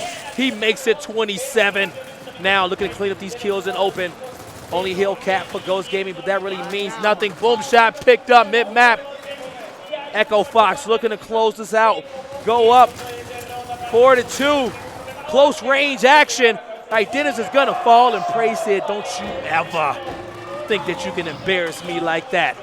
Yes, he takes out him. He did a little humpy hump right there, but with the boom shot, I do like the way Echo Fox is playing this. You don't need to take unnecessary fights unless you're Praise right there. And I'm talking about an unnecessary fight right there. For Praise, win or lose, that was a necessary fight, right? Because if you just let that guy run down into B, he possibly gets a touch. The game is possibly prolonged. Maybe Ghost Gaming comes back into it. But if you just keep him busy and just fight him, no matter the result, that's going to net you that triple cap. Ghost Gaming, they won the M-bar fight. But the boom fight, as we know, is the most important. And, I told you that, I thought at some point we were going to see that boom shot down low, make it extra chaotic. But, you do something like that in these higher respawn rounds and 18 seconds plus at least, just because the simple fact is that if you win the fight, 9 out of 10 times you should win the round. But, folks, this is halftime. Respawn timers will drop down to 10 seconds. And this time at the half, Echo Fox has a 2-round lead. Yeah, but you see this initial coming up on top, and like I said before in the beginning of the match, Echo Fox likes to play for these double homes. They make them believe they're going to go towards east, so Ghost Gaming sends 2 of their players there, and they just cut in the middle towards that double home. But that didn't work because Ghost Gaming's defense is through the roof right now. But as I said, that Jordan is going to be taken out, and Speedy, the story of the game as Ghost Gaming is threatening a triple cap right here, and all they need to do is slay that first guy. He does get a reset on the touch. Toy Soldier getting a kill, taking out right after. Now it's up to Franchise right here. He's not going to make it in time and get that break, so we're all here 4-3, still in favor of Echo Fox, but Ghost Gaming showing life here in the second half. Those thumbs looking like they're shaking. Looking good. All right. Ghost Gaming looking to bounce back and tie this up, folks. We'll see. And now it's Echo Fox's turn right here to put a weapon down. And we might Maybe see they the go M-bar. I do think they're going to try and make it similar to that first half because it was 4-2 in that first half. But at the same time, you got home hills here. So now if you put a weapon down for the home hills, that makes it easier to defend. I like it. You know, it looked like they was eyeing down that M-bar, and that's mainly because, you know, Soldiers have been great, and they won the first half of the game with that M-bar in place. But they says, you know what? We know that Ghost will end up doing this eventually. Ghost will put it down. Let's just focus on these support weapons and make sure we get down what we want in these areas, because the rest of the map, we're not worried about it too much. Yep, as you see, start of this round, a typical 2v2 going down in the middle. No more trick shots coming out for Ghost Gaming or Echo Fox into this one. But it seems like they're tunnel visioning on one guy. That gives Praise the kill as Rushes goes to fight Solars. He gets taken out with a Mistral, and that's going to let Solars be able to flank those top catwalk right now as Speedy's taken out. Jordan's all by himself in a 1v2, so that's 4 members of Ghost Gaming dead right off the rip. Look at Master Splendor picking up a double kill. You're going to see Echo Fox looking to get the home hills and domination to come through. They got the pinch from the rest of the Foxes on the back end. Not much Ghost can do here unless you can see an amazing play from Rushies, but I don't think it's going to happen. Ghost trying to get wide. Speedy, they're going to fall as well. And Echo goes up 5-3. It's just time after time again. These players are elevating their gameplay to match the other team. Just like we saw in map number 1, it was back and forth, back and forth. Even though it's 5-3 in favor of Echo Fox, this is still a back and forth game. Don't let the score fool you here, because every single one of these matches are close. Whoever wins Foundation wins the series. And you see I know some of you guys were Ghost confused Gaming by boom that. shot. Oh, Ghost Gaming boom shot again? Yeah, but they put it in a different spot this time. They put it in the cave, in the B hill. Okay, cool, cool. I'm all about that. Then at the same time, you can have that home hill set up if you want and also control B. But, you know, last season we used to call that the Envy Special. All right, so Echo Fox, they're completely fine with that. Hence why they didn't go to put it down first. They want to get those marks down because Ghost would have took a different support weapon in those locations. Yeah, Sleepy Time getting 2, Speedy a 3rd. 1 member going down for Ghost. That is actually 2 as Solars getting that double kill is actually evening up the fight here. It does look grim for Echo Fox for just a moment. Now on the flip side, it does look grim for Ghost Gaming as Rivs is going to be taken out. So that's Rushies and Identis, the last 2 members of Ghost Gaming. But this is going to give Echo Fox an opportunity to get whatever they want out of this, whether they want to OE or if they want to go towards E. Identis, he's going to be good. They're going to stop this push. They're going to actually trade out these booms. They're going to give it to your team MVP Speedy. And this is something I know Speedy loves to do. He wants to put the games in his hand, and that's what you want from somebody, you know, MVP type player. I was breakout player of the year last year, and now he's just showing why. Look at these rotations, Blaze. He knows everything Echo Fox is going to do before they do it. He knows Blaze is going to try and fake him out. I love it. Speedy is reading Echo Fox like a book. He says, you next? He's going to come short, but he says, you know what? It's just Fran. He's going to run past him. He's going to fake the run. He didn't read the whole book. Oh, he's going to get in with Toy. But Fran needs to spring in action. He called him out. Now Fran, he's going to fall to Identis. Speedy says, you know what? I knew my teammate was coming off a respawn. He'll have my back. It's still incredible, like, plays by Speedy right there. He read Praise. He knew he was going to try and fake it out. That's something Praise is known for. Those fakes, him and Icy, I think, are the top 2 players that like to walk and kind of fake them out. You're going to see that. The melee usually comes in on a teammate. When your teammate is weak, you melee them, and you get the quick revive, gives them full health. A little pro move tactic for all you new viewers out there. All you got to do is just press BX. Exactly. Just BX. Now, you're going to see these home hills in favor of Echo Fox. If they go up 6-3, this is going to be good. This is a setup in which they play so damn good. Ghost Gaming will be able to regain control over their home hill off that respawn. Speedy's going to get the trade on Toy Soldier. That was an interesting one. And you got to wonder if he gets that kill right there and just stays alive, what else he can do. As you see 3 other members of Ghost Gaming around him, and this is where Praise is going to go one-on-one against Ribs right now. It does look like both players are full red. That's going to be Ribs taken out, but blindsided by Sleepy Time. So great teamwork on the side of Ghost Gaming. That's going to leave Franchise all by himself. I just want to see that teamwork one more time, and there you go, as Ghost Gaming threatening the triple cap as Franchise falls, and that's going to be Toy Soldier decapping D, but he's in another fight against Rushies, and this is something Rushies I see him do time and time again. But now he's learning. He's not taking the fight necessarily as much as playing Ring Around the Rosie and waiting for his team. Ghost Gaming gets another round. The big question is, folks, can they tie this up? They need to do it now. You can't let Echo Fox get to match point. Yep, and you gotta, if you're Ghost Gaming, you're talking about all the good things. You see fist bumps coming out from teams, Identivs being really vocal here, talking about what happened or what you want to do. But on the flip side, this is Echo Fox's chance to change the fight a little bit, and they're actually going to block off X, which I don't disagree with. You already have a boom shot marks down over in the cave, so adding an extra element, an extra power weapon there could give Ghost Gaming an opportunity. Hey, I lost boom shot, let me rotate around and get that and make plays with it. So I do like that X on the side of Echo Fox. And you know what? You want to funnel this fight towards Pistons. That's what you want. You want that opening initial in the first half of this game, and you want it 4-2. And as these respawn timers get higher, your chance at dominating your opponent gets higher as well. Echo Fox, you're going to have Rushies take down Franchise. They see the next 2 kills in open. They get a second, looking for the third, and they get it as well. They know where the last members are. They're going to already start playing for these home hills. They sent the guy to neutral already. They knew that Speedy was going to get the boom. They're looking to put pressure on that home hill. King Kyle make it to E in time. I think he's going to have a 1v1 against Sleepy. He's going to get that smoke down, cloud it up. This is big fights.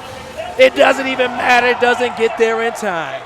We are all knotted up here, 5-5.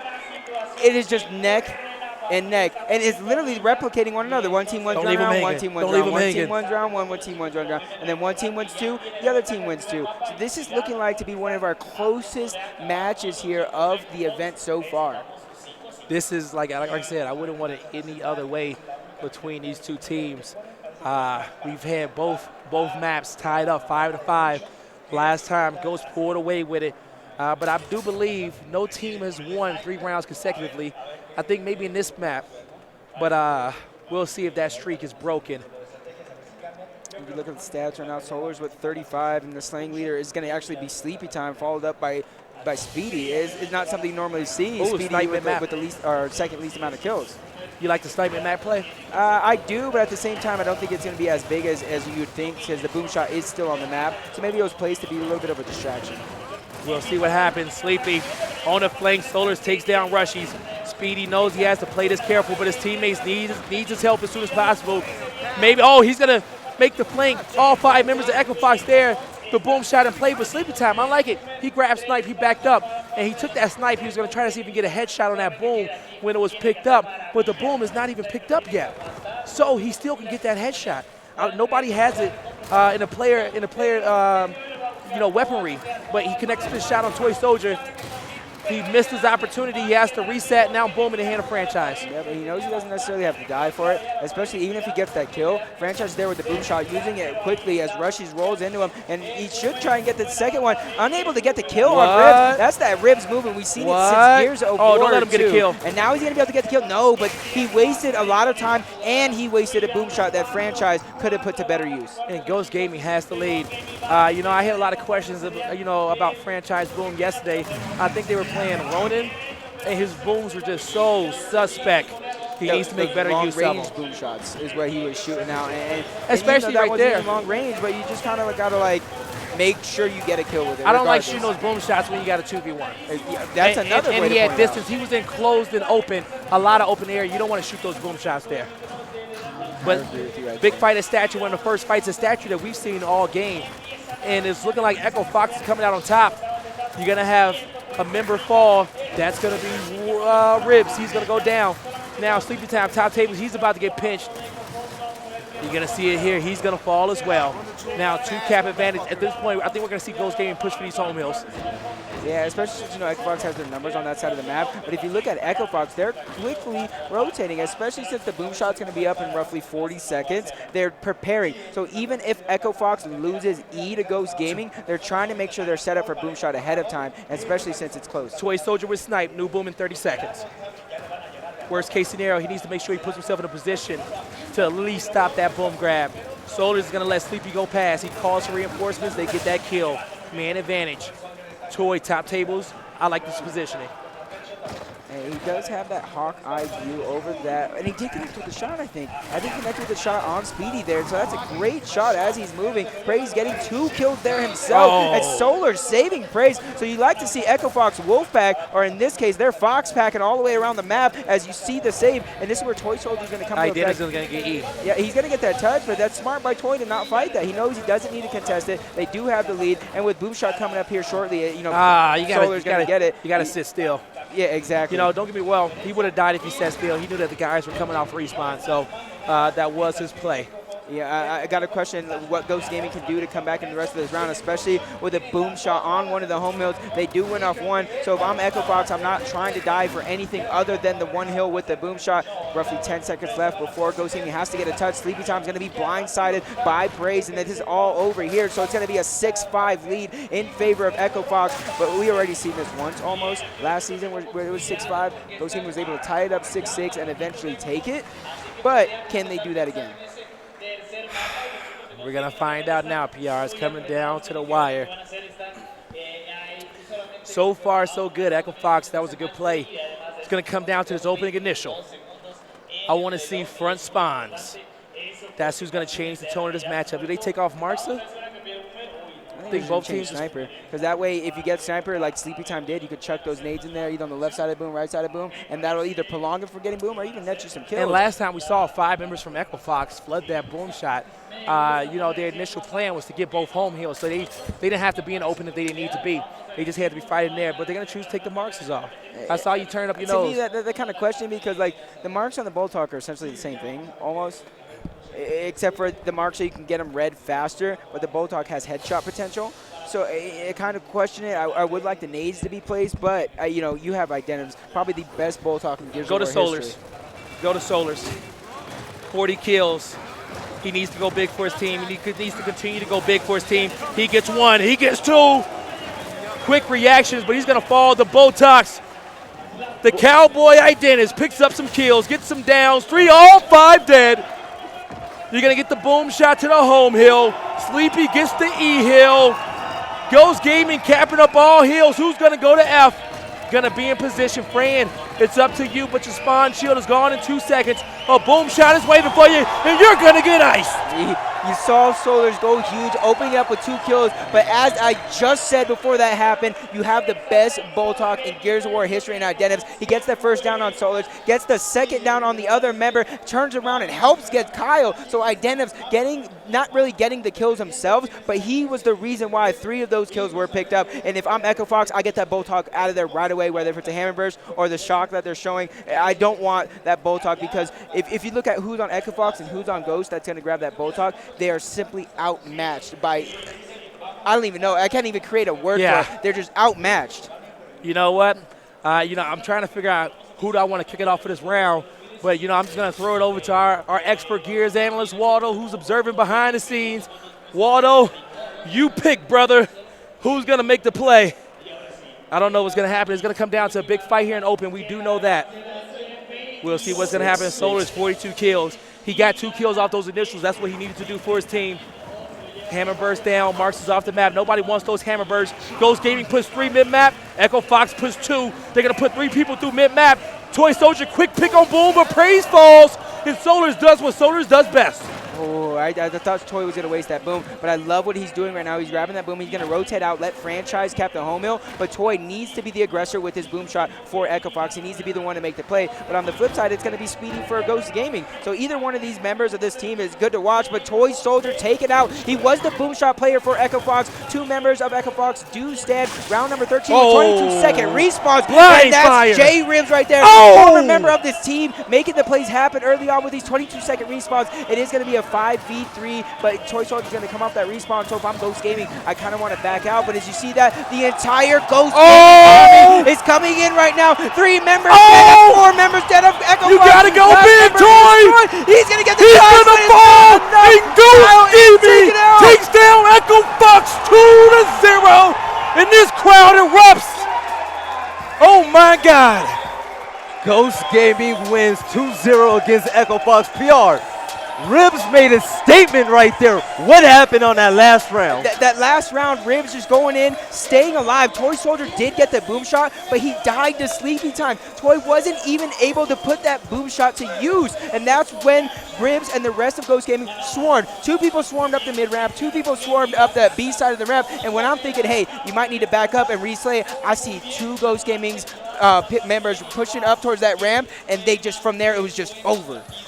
Franchise said Echo Fox is the most prepared team in the game. Blaze, you know they're in the team house. Ghost Gaming, what did they do to prepare for this event? They did everything to prepare. They had some of the greatest minds in Gears of War working with them to prepare, but that was a dogfight, and they knew it was going to be a dogfight. And it's just is what it is. And you see Solus on your screen, and I feel bad for him because he played his ass off in this matchup. Praise had over 30 kills. Solars was a walking 40 bomb. Listen, was that enough for Echo Fox? Why didn't they beat Ghost Gaming? Ghost Gaming, they were hitting every single shot. Ribs, he made the plays when it mattered. I cannot stress that enough. He came out on top. Solars producing 40 kills, but ultimately, kills don't really matter when you have a team that's really putting pressure on the objective like Ghost Gaming. That was my first missed prediction of this event, and Ghost Gaming, my God, that was incredible. I'm curious of what happened to that boom at the end. Did you? Because we know they did the quick pick on boom. That's what I was saying. So Toy Soldier picked up the boom. He was able to get out with it towards his side. He started to make a play towards mid ramp or the other side, old home hill, and that's where Sleepy Time got him slipping, and he died with the boom shot instead of putting it to use early on. But even before because I was that, wondering where they were. even before that, okay, they got the boom shot, but everybody else in the middle and on the other side of the map, they died. What did they need to do in that situation? You know what? They had the right idea.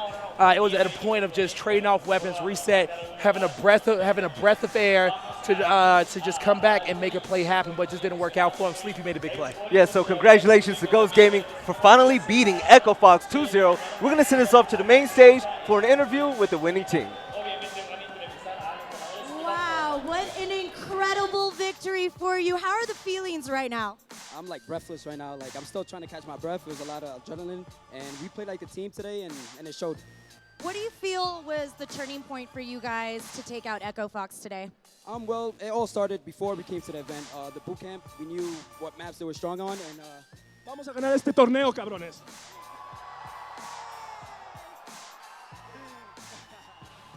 so thank you, todos los fanáticos. But yeah, so it started at the boot camp, and those are the maps that we're really good on. So we practiced those maps over and over, and we actually picked them on land to practice leading up to this point. And who do you feel was your MVP coming into this? I would say Speedy, because a lot of people give him, a lot of slack because he rages or things like that. But today he was composed, this whole event. So he was doing amazing. I want him to keep it up. Well, congratulations. That was a great victory for you guys. Guys, what an incredible game. I can't wait to hear what the casters have to say about it. So, casters, it's up to you. The tournament is not over yet. Ghost Gaming, they've struggled to get past better than that third place finish. But hey, is that curse broken this event? You know what? They look like a damn good squad here, you guys. If they keep playing like that, maybe. I'm going to keep my responses short because at the end of that match, my voice is about to get shot. It sounds like PR, there's a lot of talk that Ghost Gaming plateaued. Did it look like they did in that game? No, they're going head-to-head. I said it in the pregame match. It's going to be a 51-49 matchup. Even though it was a 2-0, that was so close. Every single round, close. neck and neck. And that's the type of thing you want to see here in Gears Esports. You want these close, exciting matches, whether it's 2-0 or 2-1. That's what we want to see. Yes, Cleaner, would you agree? Absolutely. I have to say that was one of the most intense matchups that we have seen all weekend. I was sitting on the edge of my seat at some points, physically jumping up and grabbing PR.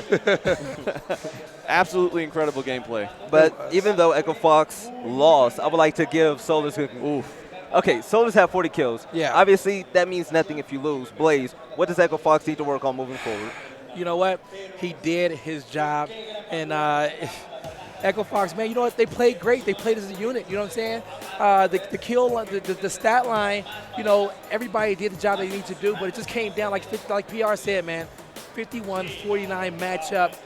It's probably maybe 3 rounds of this entire match between the two maps, in which could have been a main turning point for Echo Fox to come out and win this series 2-0. You know, one of them, you know, I got to think of that play was with Franchise's boom shot on Ribs. They ended up winning that round. If you kill Ribs right there, you don't have to, you know, backtrack at all. You know, kind of touching base with Franchise and the boom shot. There were a few missed opportunities that I would have liked to seen him capitalize. Maybe time the shots a little bit better. Yeah. Hold on to it. You don't necessarily, like Blaze pointed out, you do not need to use a boom shot all the time, you know, in say a 2v1 situation. Yeah, just because you got it don't mean you got to shoot it. Absolutely. You know, it's all about using it, kind of saving it for the right place at the right time. Yes, Ghost Gaming, that was a huge win. Listen, after gaming, they looked human, excuse me. Ghost Gaming, they were resilient in that win. You guys see them going really far in this tournament. If they keep playing that way, absolutely. Are we talking about Ghosts? Yes, Ghost. Oh, they already top 3. Hell yeah, they've already, you know. But they've always placed top 3. We're looking for that championship game. It's going to come down to that matchup in the finals that we'll see tomorrow. But, you know, they've got their minimum. Like you said, they're always top 3. They've gotten that point. They're looking good. They just got to get to that drawing board. Now, what about that new E United roster, though? I mean, we'll have to see. E United still has to be Optic Gaming. See, Ghost Gaming, they're already ahead right now, so E United's in the back seat. They have to catch up to them. But takeaways from Ghost Gaming, who's your MVP in that game? It'd be crazy, and I don't even want you guys to speak on this one. It'd be crazy to say anybody other than Speedy. Oh, yeah. Speedy's just insane, and he's consistently insane. Yes, do you think Rebs finally got the revenge that he wanted from his old team? Oh, I don't even have to turn around. He's behind it. I don't even have to turn around. He's smiling. He's having a good time. Yeah, he is. He is. Yes, as we look at the championship bracket winner side, next we will get Optic Gaming against E United. Ghost Gaming, they're waiting for the winners of that game. Did you guys expect this? Yeah, me and PR called it. You know, we knew it was going to be a slight edge towards Ghost Gaming, you know. Yeah. It's a reason why we do what we do. Ain't that right, PR? It's exactly why I'm brought in here this season. It's just one of those things where you got to realize and watch these games how Echo Fox is losing. It's not something where it's just a small mistake. It just turns out to be like little snowball mistakes, and then their attitude tends to, you know, get the best of them sometimes. This is kind of like what we saw in Paris when Splice beat them. It was just that kind of shutdown mode, but, you know, it wasn't complete shutdown. You see, you know, Solar's dropping another 40 bomb. And let's head over to the Fat Lady Sings. Listen, Echo Fox, they're not down and out. They're in the losers bracket. They have Franchise laying away. If you were him, what would you tell your team to prepare for the losers bracket run? Listen, Franchise, he's tenured in the community, right? He's going to sit, he's going to have a talk, and he's going to say, listen, guys, this is what we did wrong, and it's over, right? Forget about it. But we need to move forward. We need to focus on that next match. We need to focus on the next round. I wouldn't even focus on a match. Take it step by step. You need to walk before you can run.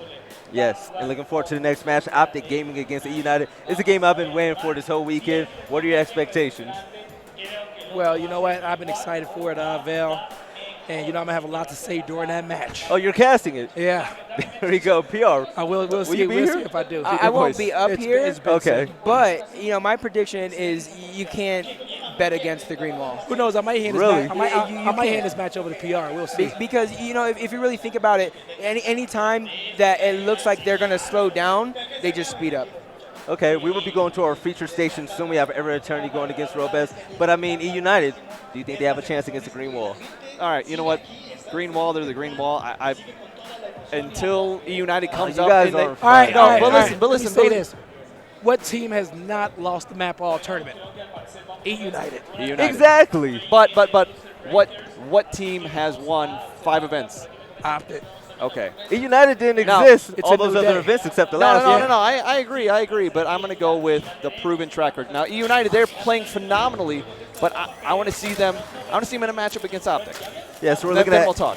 Era Eternity going against Robes Gaming right now. PR, is this Latin American team going to turn up?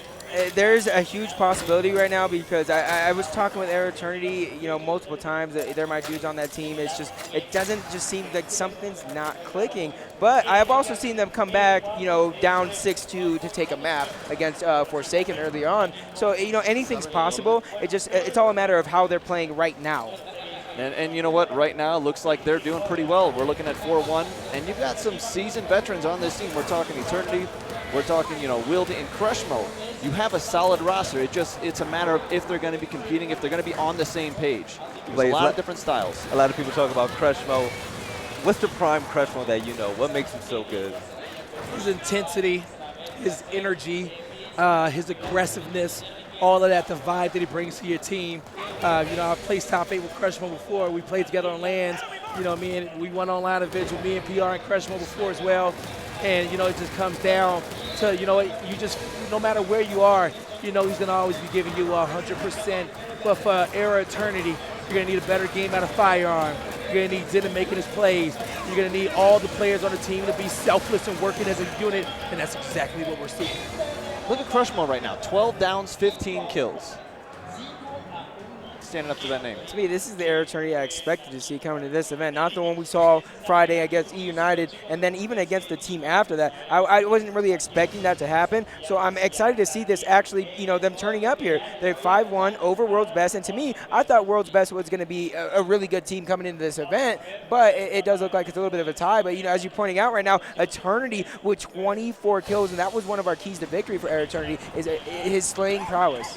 Yeah, we've been waiting for Eternity to turn up the whole event, okay? When you have a team with 2 in-game leaders, you should only expect great things. Are there any positives to having that?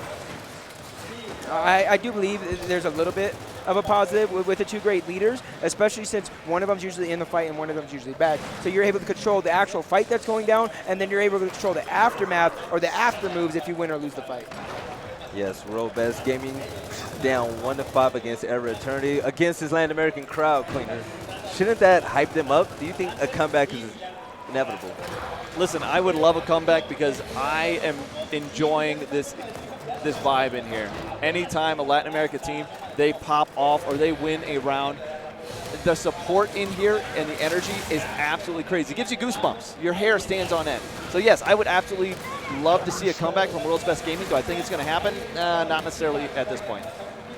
Eternity, man. He's doing his damn thing, you guys. And that's what you need out of him. That's true. I've always said a pissed off Eternity is the best player to watch in Gears of War. He's also the scariest. We know that man can drop a 50 bomb if he really wanted to. I only expect great things from Era Eternity. Deep down, them getting to the top 8. What are your thoughts about that? To me, it's going to be a hard-fought battle. It's going to be a real uphill battle even. It's just a matter of can they bring it together every single match, take it round by round, map by map, and match by match if you're going to come back into this one. But I've seen, Eternity come from the loser's bracket and play second before, so it's not unheard of. It's just going to be really, really difficult for them. Okay. So Optic Gaming against E United. So PR curious. So you chose Optic Gaming over EU, correct? Yes. All right. So we've seen E United absolutely destroy every team that they've gone against. We saw Fable almost take out Optic. Optic looks human. Why do you still stand behind Optic Gaming? Because even though E United is the only team to beat Optic Gaming in this season, you got to go back and look at all of Dallas, right? That was the only match they were kind of like slow on. So you got to think, was that a fluke for E United? Or, was that the real deal, which we're going to find out here shortly. And you know what? It's going to be an exciting and intense matchup. It's going to be the first time that these teams are fighting with this exact roster. And United, I'm a fan.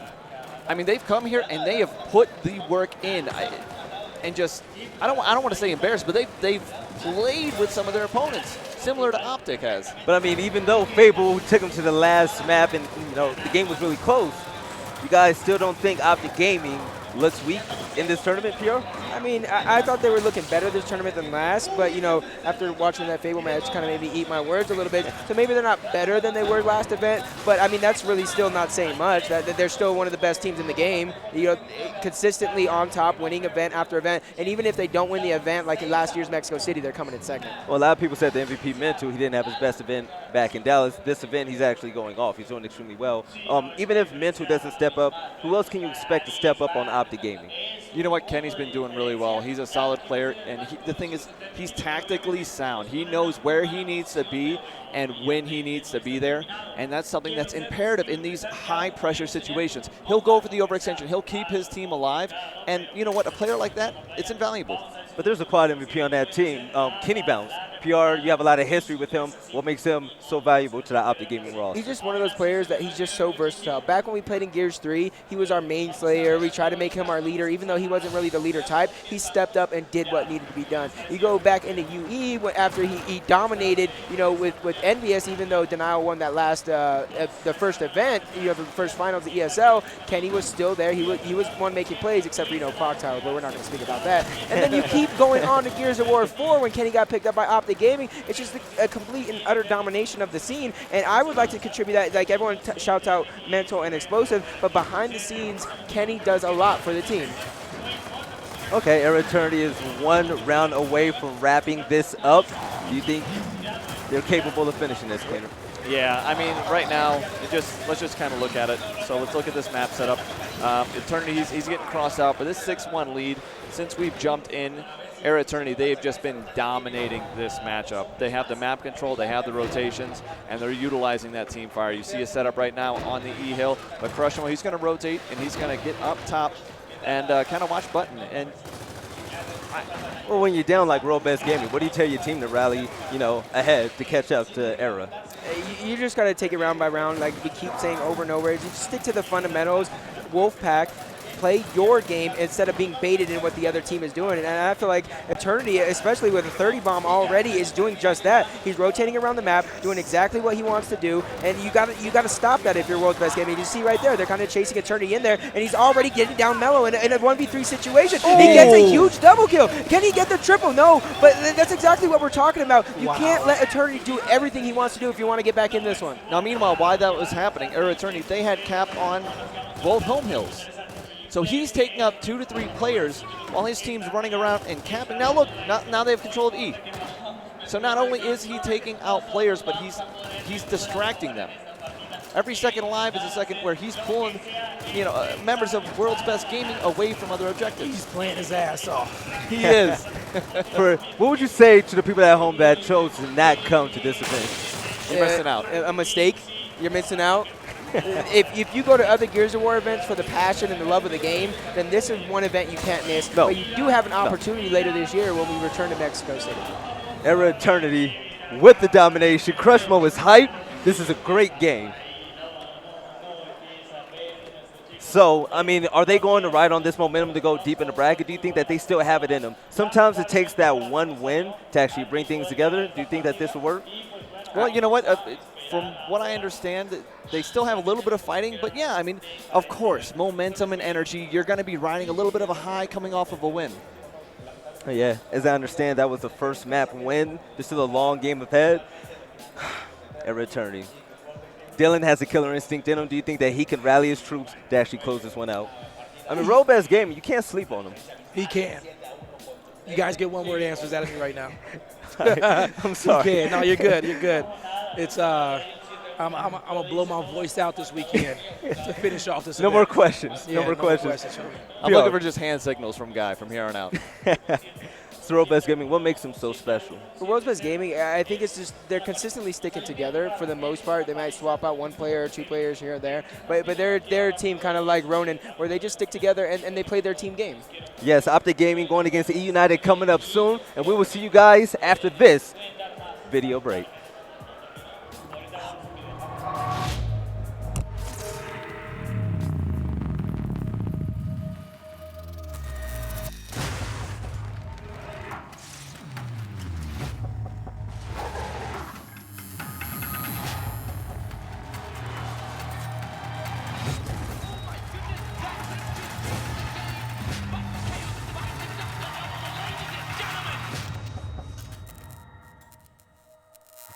Over 100 great games. Endless play. New titles monthly. More is... My job? It's pretty awesome. I work the drive-thru at Xbox Game Pass. Hey, welcome to Game Pass. How can I help you? We'll take Halo and Gears of War. Get Banjo-Kazooie. Get Banjo-Kazooie. You can get all of these, and it's just $9.99 a month. What? It's weirdly challenging to convince people they can get over 100 games. Every game? You can get all of them. All right, Soul Calibur 2? All of them. Oh, we got zombie games. Borderlands? All of them. So then we'll take everything? Excellent choice.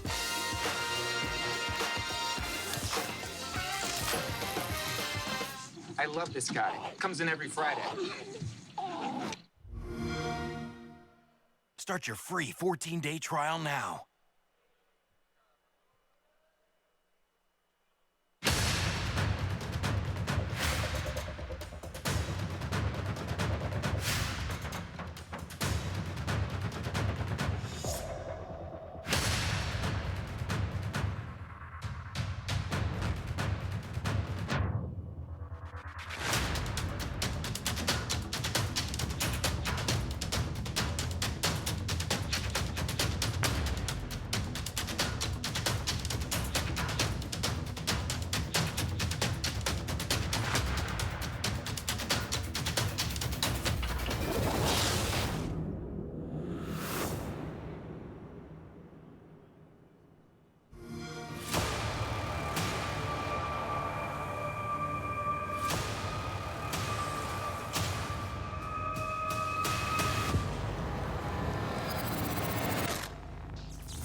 Start your free 14-day trial now. So God damn it. Any special ladies at home? Just my mom and my sister. I'm about to yell, so like, okay. Jose! The craziest player, I think, is my teammate, Chaos. We can do the interview like this. He's crazy. Yeah. I've never been hiking before. Like, my kind of people, if you get what I'm saying, like, the color of my skin, we don't go hiking. Jose! You're loud. My girl is white, so she took me hiking. I was like, yo, this is fun. You know, like, it's, I don't know where I was going with that. Mother. There's some people that say some crazy stuff to that guy. You know, like, these are just normal people that suck. And I gotta build my nose. Hey, what's up? I'm Chaos. Hey. Yeah. What? I have the microphone on and Jose's talking on the phone. Start my own team. Fish Boys. Yeah, we're just gonna have to skip that question. Cut that. Acá hay otra. Why don't we go hiking all the time? Hay buffet, acá hay otra.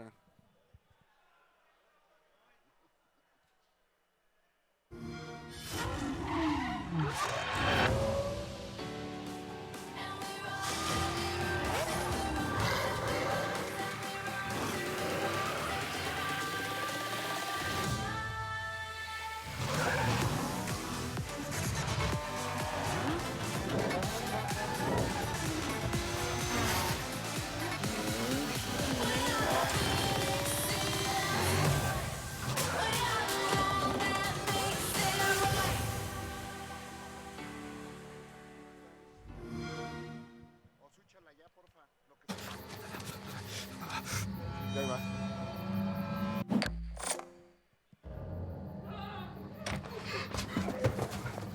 Ya los escucha, Alex.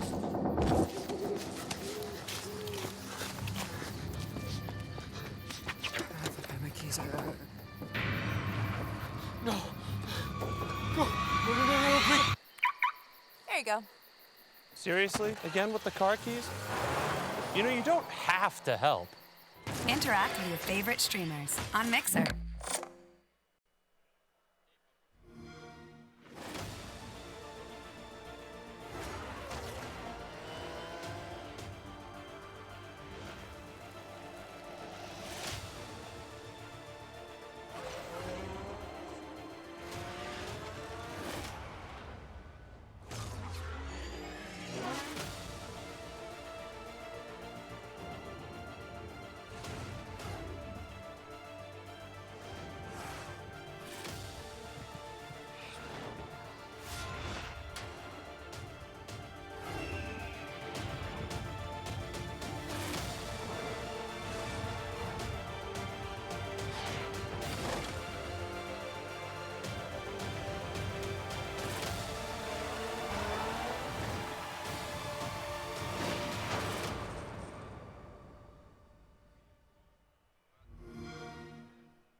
Best day ever. Are you guys ready for the last matchup of the day?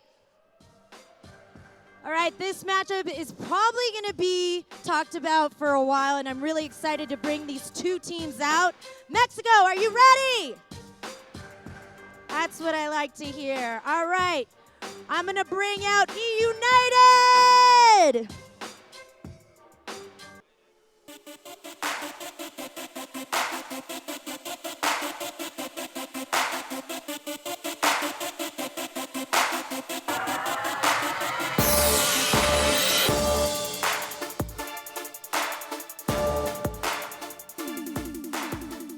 And you guys know these guys. Let's bring up Optic Gaming.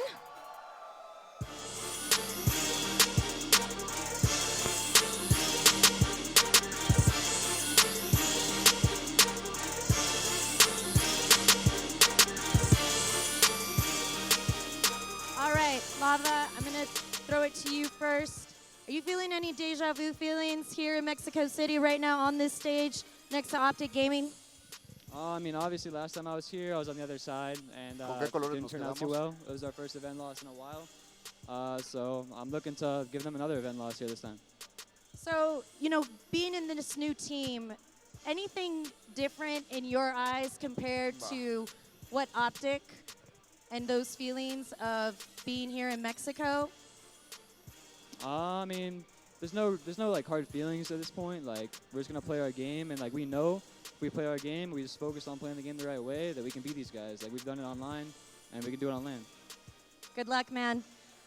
Okay, Summons. You know, that last matchup with Fable, it was really sweaty for you guys. Did you go back and re-strategize some things, maybe looked at some weaknesses that you guys maybe didn't think you guys have, now coming onto main stage again? Yeah, definitely. Going into that match against Fable, the first map, we just ran around with shotguns. That's one of our main problems is, like, I wouldn't say not taking them seriously, but just not playing our own game, you know, crossing for each other and calling out. It's something we like at the beginning of every tournament, but the next two matches, you know, we had to clear that off our mind and play our game.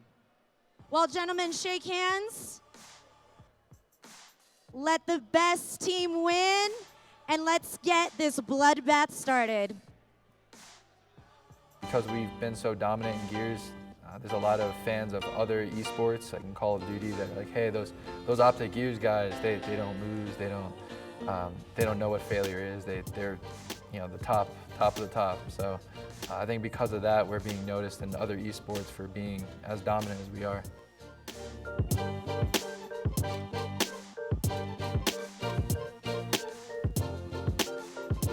United, they've beaten us in Dallas pool play, and then they beat us once online in 2K finals. So they're the only other notable team, but they're too inconsistent to be like, hey, these are the guys that are going to cause a problem for us. Echo Fox is way more consistent.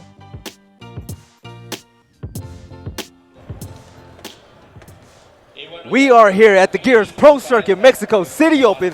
I'm your host, Velly, and I'm here with your boy, God Blaze, Benson, and our resident analyst, Waldo. I have a question. I became a resident. Yeah, congrats. Yeah. Benson, walking into this event, you said, you know, it's pointless to even talk about it. Optic Gaming, you know, they're going to walk away with it. Do you still stand with that statement?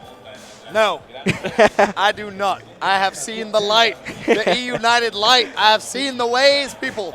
E-United, they look absolutely fantastic. You know, while that last game was going on, I know you guys were working hard on the desk. I actually had a chance to sit down and speak to the E-United guys, and, you know, I was talking to Shocks, talking to Lava. I've never seen a smile on Shock's face like that, ever. Like, he's a player that will kind of constantly come to me and say, hey, like, you know, how do we do? Yeah, what can we do better? Stuff like that. But he has this big beam and grin on his face, man. Like, he knows that this is his time. And something to note for Lava, he said to me he's waited a year for this opportunity. Wow. He has waited so long. This is the best team he's ever had to go toe-to-toe with Optic Gaming. This means so much to him that I think he's going to absolutely just go off. We're looking at our map bans and picks right now. That doesn't surprise me either, because they said they were going to throw some curveballs. Oh, yes, Waldo, why did you make that face pointing at Lift? Optic, as far as I know, has never lost on Lift in the history of them playing in the last 2 years. So Well, according to this graphic, Optic didn't even pick left. yeah, they didn't. They let No, it through. that's what I'm saying. United did. United said. No when I was way. feeling- yeah, United said that they're going to throw a curveball and they're going to pick lift. Waldo, what does the United do so well? They team fire. They team fight so well. And actually, they play their lives, especially in situations where they know they need to back off, they drop out. I want to point up as well, your point on lift. When was the last time Optic actually played lift? Atlantic City. Do you see how long it's been banned against Optic Gaming? This is a curveball strat right here from United saying, yeah, you're good at it. When the hell was the last time you played it? I actually ran into Rezik not too long ago. He's focused. He's ready. But Blaze, I mean, you can't count Optic Gaming out. Does Optic Gaming have a chance to shut out United's flame? Optic always has a damn chance because they're Optic Gaming, okay? It's as simple as that. You don't ever count these boys out, and you don't do it now. Regardless of whatever it's looking like, you hold them. Yeah, now regardless of whatever the situation looks like, Optic, you still got to have them as favorites. We're starting off Escalation on Foundation, the first map between Optic Gaming and E United. We're going to send this off to the stage with Blaze and Benson. Guy, you may not be about that choo-choo train of E United hype. Well, I'm What you all mean? aboard. I tweeted about it. Well, you ain't about it now. Doesn't mean I'm going to call it. I'm about it right now. I'm all aboard. Next up, winners bracket final for E United. They are feeling themselves. They are feeling good. And we're officially underway. Map 1. And we're going to kick things off on board with Jerpy. He's had a fantastic event thus far. I'm really looking for him to shine here in this winter semi. See, what people need to realize is that this matchup is going to come down to Jerpy versus Summons in the positions in which they play for both teams, what they do, because depending on how they play, it decides on if their team stays in a round or sometimes if they lose a round. Right. They make a break and they win so many important 1v1s for the bread. So you definitely want to give both these guys credit. Probably two of the top 6 players on the circuit. It's worth mentioning as well, since Fable, that matchup where Optic Gaming kind of were taken a bit aback, if you will. They're coming into this whole guns blazing. They don't want to make any mistakes. They know they started slow, and they know they can't do it here, but Shock with a big double crash with one, Shock with a triple kill. Nicely done, and E United take full control of Optic Gaming's home. And that's what you want to see. E United with a nice 2-cap, but Kenny being very, very sneaky, looking for another kill on Shock. Misroll, doesn't matter, but he's going to put himself in a better position, 1v2, and he falls. You're going to see E United rotate over here to get control over the B, but they got 3 people they got to worry about. But that was well played from Kenny. He brought both United resources away from the B hill, buys his teammates time to push down and defend the B hill. So smart plays coming in from Kenny, and now you see Optic Gaming actually winning the initial gunfight, but it's actually going to be Jerpy over Optic's home hill. Can he spring to life with a double kill in this round?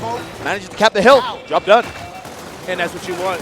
E United, they're doing a great job at controlling both these home hills. Vincent, Optic has B, but Jerpy, he's going to get the kill his team needs. Smoke's coming out. Optic, they look like they're stacking towards that B side. They're about to make a rotation soon.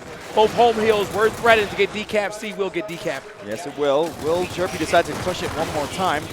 Rezik's going to be there. It's a 2v1, and E United are feeling themselves. Mental goes down. Is anyone else going to push from Optic Gaming? Of course, B now actually being decapped, so I think that's going to be Kenny. Has to make the play. Jerpy full red, tries to get away. Crash has capped B. The action, of course, on the home hill. Icy pushing straight through. Watches his teammate crumble before his eyes. Jerpy is down. Icy will clean up the kill as well. Somehow scrambles away with his life, but E United, they are showing their intent here early. Yes, they are. Good plays by Icy for Crash. Gets one. He's going to get a second as well, but never mind. Icy will shut him down. Lava comes in. Last, he's going to be late to the action. He knows that he needs to just get away, play his life, be annoying. He's going to get called out, but he will be enclosed, uncontested. They're going to be able to take down one Optic Gaming member in that closed area, so they do have it down. They should be able to control B. At this point, hey, maybe E United control the 2-cap. Lava, he takes down his former teammate Mental. He's looking for the and he gets it on Icy.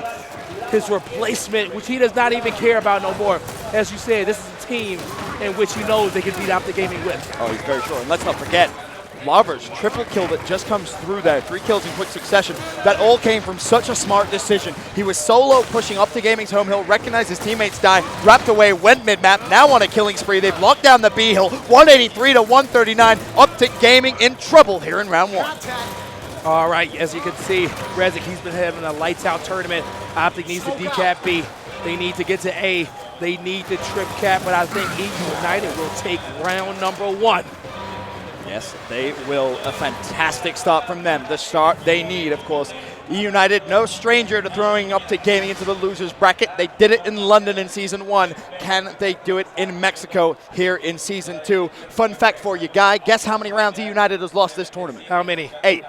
I knew it was less than 10, so I'm happy you told me that. So 8 rounds is the whole tournament. Optic Gaming has lost way more than that. They've lost the map. They've lost the map already. Yep, they have lost a full-blown United map. is the best team in Mexico City, everybody. You can hate me for saying it, but sorry, Optic fans, but it is what it is. These boys are here to play. But if Optic can win this matchup, then, you know, they will take that. Yep, most definitely. United, they came here with their big boy pants on, and they have not disappointed thus far. Really stellar performance from absolutely everyone on this squad. But when it comes push to shove, this is the matchup we all expected. This is the match we all wanted, and luckily it's the match we all get. More importantly, Rezik now, though, straight off the bat, shuts down one, and Explosive somehow still alive. Mental and Icy respond with kills of their own, and there's a double for Icy. Icy looking for more, could be a potential triple, doesn't matter. Teammate cleans him up, and B-Hill will be up to Gaming. Now, I tell you a lot. Jerpy, he plays his life. He keeps his team in the game. You know what? I got a nickname for him and Summons. It's called CPR, because they bring their teams back to life when you need them the most. And he's going to rotate. He rotated back to defend that home hill just in case, because he knows Optic Gaming is very aggressive with those dominations. But this time, Optic, they second-guessed themselves. They didn't want to play for it. Yeah, they slowed down a little bit here. Of course, they do have 2-1 hill advantage. They don't need to be overly reckless. It is just a 12-second respawn round, let's not forget. But United, they will be able to just recover a little bit, and they're obviously putting a lot of efforts down low. Looks as if they're going to go for a B push. And honestly, Icy and Summons at this point, they can spring into life. They can put pressure on that C hill. Lava going to get that revive on his teammate. And, you know, usually we talk about the members that has ever been on Optic Gaming. Oh, get killed by Lava. He stays alive, but he's going to fall. And you have 2 members, Shock. Actually, you have 3 members on his team. Crash is a longtime team member of Explosives and Mental and those guys back in the day. Then you have Lava as well as Shock during his offseason. And the only other 2 members out there is Solars and Peel. But you got 3 of these guys on one team, and it shows you know, the kryptonite in which it can bring to E United to help take down this Optic Gaming squad. Just to touch on that last round briefly, E United played that way too slow. They had 2 players down low at B. They then ultimately get 2v2'd full, but the players, you know, they were given a second chance by Optic Gaming. It's rare they give you a second look into a round, but Optic will take it. Score tied 1-1, and Sniper Rifle gets placed on Pistons. I like it. Rezik, he's been firing off all weekend long with that sniper, so give yourselves something to fight for. I'm loving these teams putting these power weapons down early on in these early rounds to fight for something, but you got a lot of deadly snipers on that Optic Gaming side as well. But Rezik, if he gets it, I'm pretty sure he's going to put on a clinic for us today. Now, on board, you see Rezik, they got Mental down mid-map. Question is, can he play off that? They're going to be able to get some shots in. Mental crawling away, but good job. You managed to get 1 kill, but doesn't matter. He didn't get the kill on Mental, and that may be the difference maker, but Crash takes him out. Yeah, Crash flies through, picks up 1. Explosive, of course, still going to be mid.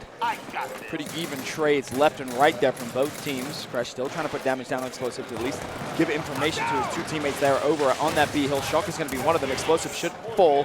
Crash on cleanup duty there, should clean him up as well. Does so. And honestly, that B hill, if United want to, they no may hills take cap. And both these teams know it comes down, hey, to the fights. It's not always about capping these heels, because at any given moment, a domination could come through. So it's fight for position, then cap your heels. It definitely is. Crash, once again, on your screens. 2 players from Optic Gaming, pushing over towards him. Finding some decent shots. Icy's going to be one of them. Is Crash going to be able to walk away with at least a survived. pick? Jerpy's there as well. He Teammates survived. there. He gets away. Oh, Crash by the skin of his teeth. And that's just beautiful movement. He knew his teammates was coming. He got out of there. Optic could not capitalize on that kill, but Optic has overextended and decapped the home hill of E United. But it's a fight, and I think E United will be able to get their home hill back, but you got some pressure. You got 2-3 members on top tables looking to push A. Of course, the fight currently going on the A hill. Really nothing going on here for Crash. Just chilling out at the B hill, but the fight's still going on to A. We have to go over to that A hill. That's where the fight currently is. But Crash, yeah, cool. He's chilling. Yeah, Crash, you guys little s'mores going. You got campfire going on. We're gonna just see a lesson in rotations. You know, Crash is gonna put himself out wide. He has a 1v1 with Mental over here. Still a big fight on top of this A hill. And now Shock is gonna come in. Back A takes down Kenny. He's 4 red. 1v2 with both him and his teammate is hurt. They need to get in here and just be aggressive with explosives. He's gonna play ring around a Rosie. Good job to clean up that kill. And he's gonna fall to Shock. Nicely done. Shock picks up the kill on Explosive. Crash as well has shut down Mental elsewhere. So once again, 2-1 hill advantage in favor of E United. Can they hold on though, build themselves a bigger lead as it stands. Still 1 round apiece. This map 1 in our best of 3 winners semi-final. Of course, Ghost Gaming just won their winner's semi, so winner of this will face Ghost in that winner's bracket final on Championship Sunday. Explosives being patient, sees Jerpy, did not connect with the shot. At first I didn't think he was going to challenge, but he's going to get in here. He's going to connect with that back ace, but he falls, and Rezik with another headshot. Oh, almost caught Summons. Rezik looking to make some plays. Tagged him up, gets the kill. Nicely done. Does fall though. I see they're looking for that trade. I don't think Rezik is going to be able to get out of this one. Not going to happen. Jerpy, sadly, not close enough to pick up that trade. Of course, United now again fighting for their home hill, but Jerpy's going to get collapsed on. Nice play from Up to Gaming. They break the B hill for the first time in quite a while in this round. You're going to see this B hill is going to go in favor of Optic. They can win off a 2-cap. We'll see how aggressive they want to get. You see the dots on your mini-map.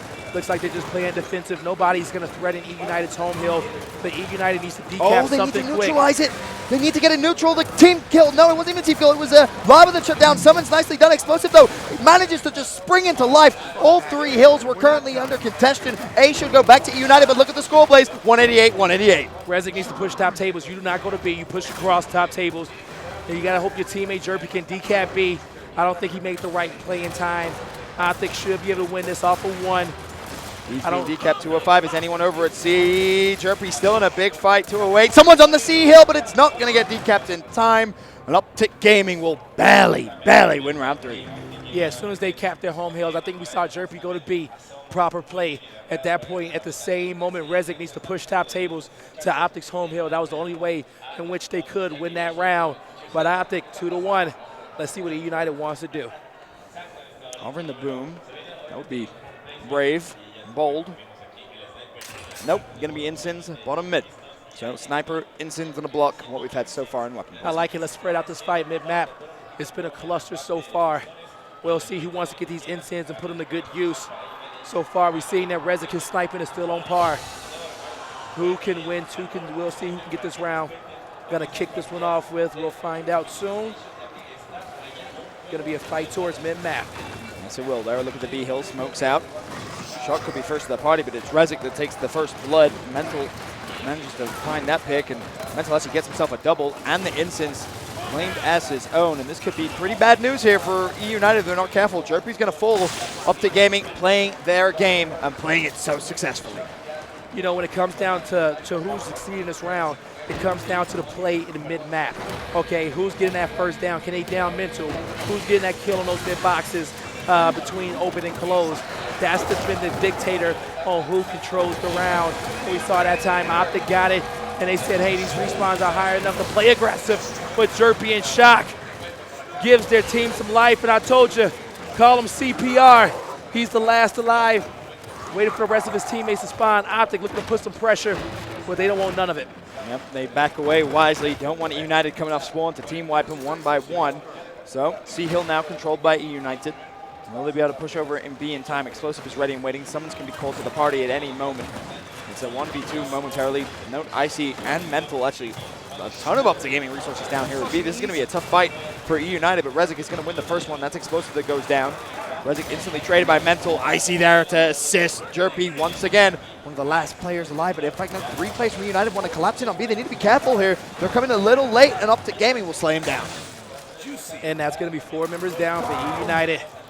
Shock, he's about to be in a 1v2. Kenny with the wide angle, and that's how you play it. You take it wide, you force that guy to come out of cover, and the pitch from Explosive is there as well. E United, 3 members spawned up, transition over to Cave. If they would have got that down on Kenny, they could have made a play off of that. Explosive playing close. He also got a guy in open as well to have their back. I'm curious to see how E United is going to retaliate. Yep, we'll have to wait and see. Of course, 139 to 66.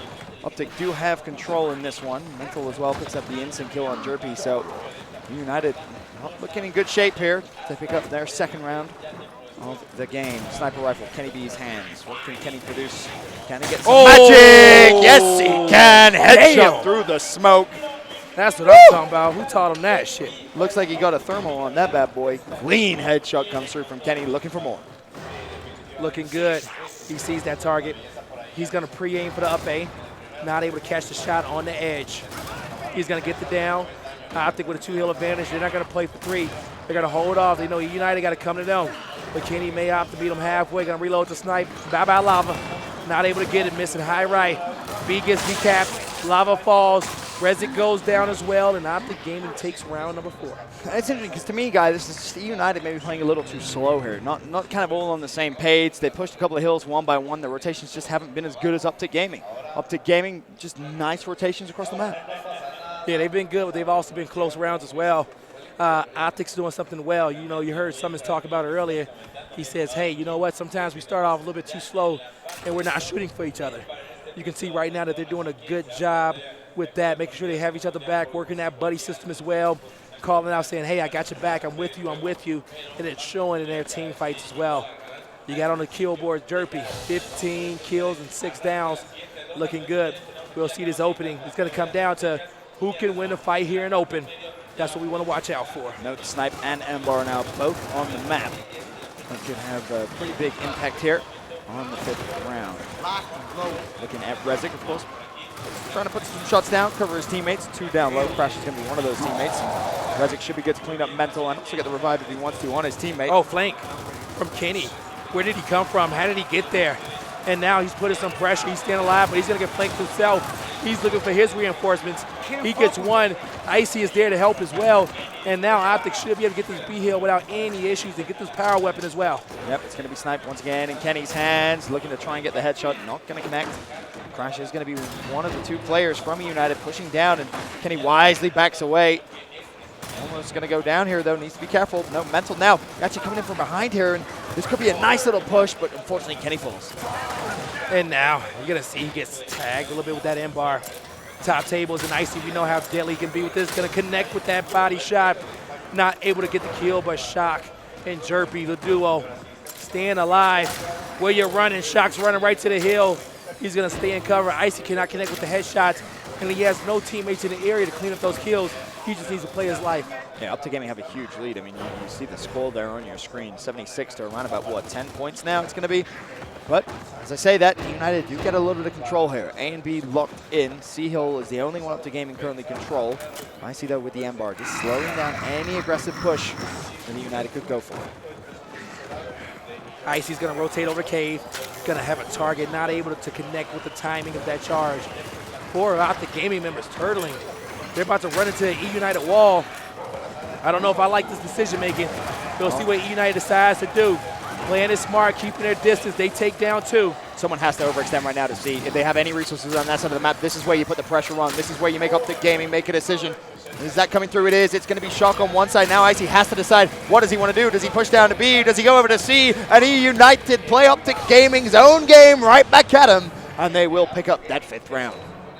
That man in the middle, that's your X factor. That's Rezik. His energy, his height. That's what you need every single round. And he's very, very consistent with it.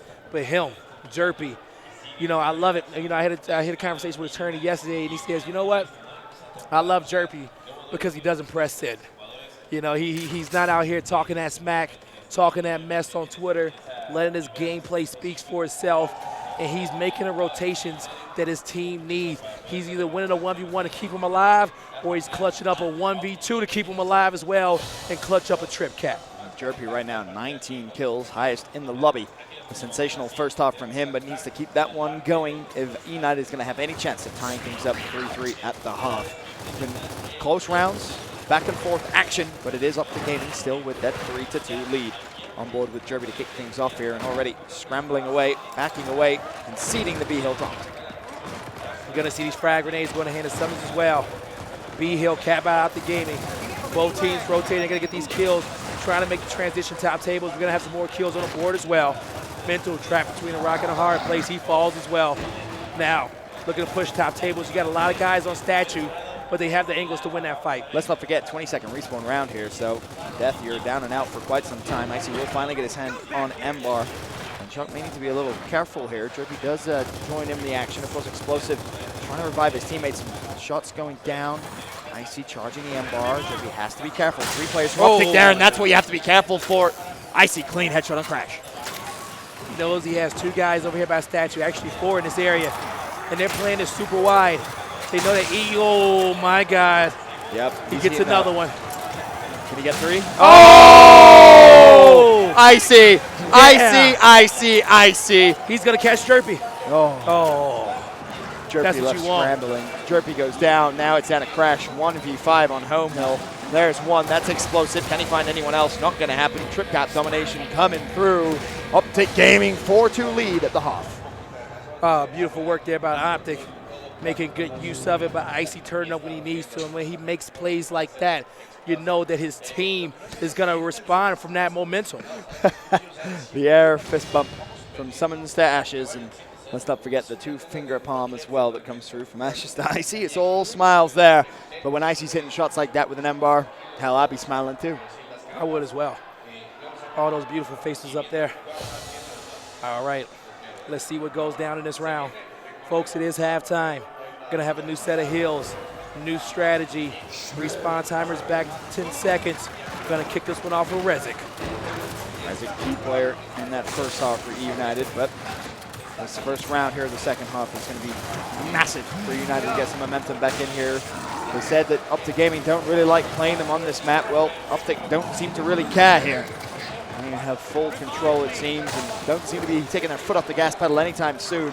4-2, 2-1 hill advantage already. And honestly, Optic Gaming starting to run away with this one. Optic has been practicing a lot of lift and harbor recently. You know, they know that that when it comes down to this team, that it's going to be difficult for them on Foundation. They want to make them uncomfortable. They don't want to give them too many good maps. And so far, 4-2. E United looking to push the top tables. They want to try to funnel these Optic Gaming members down towards that statue. They don't have the proper angles, and you see these smoke clouds, not able to do much. Explosive, he's in a good spot. He has somebody watching his back. And by him pushing up, he's going to force Lava out so he can take some shots from his teammate. But Shock knows he has the angle, and Explosive stays alive. But Shock, he's going to chase down his kill and try to make the play for his team. But was it the right decision? Nope, he will fall. Explosive, Mental, Icy, all getting 1v1 wins across the map. That's 4 players down as Explosive shuts down Crash.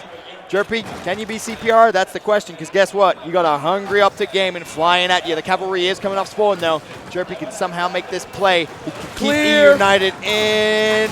Not going to find a pick. Jerpy does go down, but Shock's there now in the party. He finds 1. Shock finds 2. Icy goes down and out for the count. Summons, though, still being a nuisance, as is Explosive. Summons goes down. Lava with the pick, and E United are going to hold on. They're going to survive there.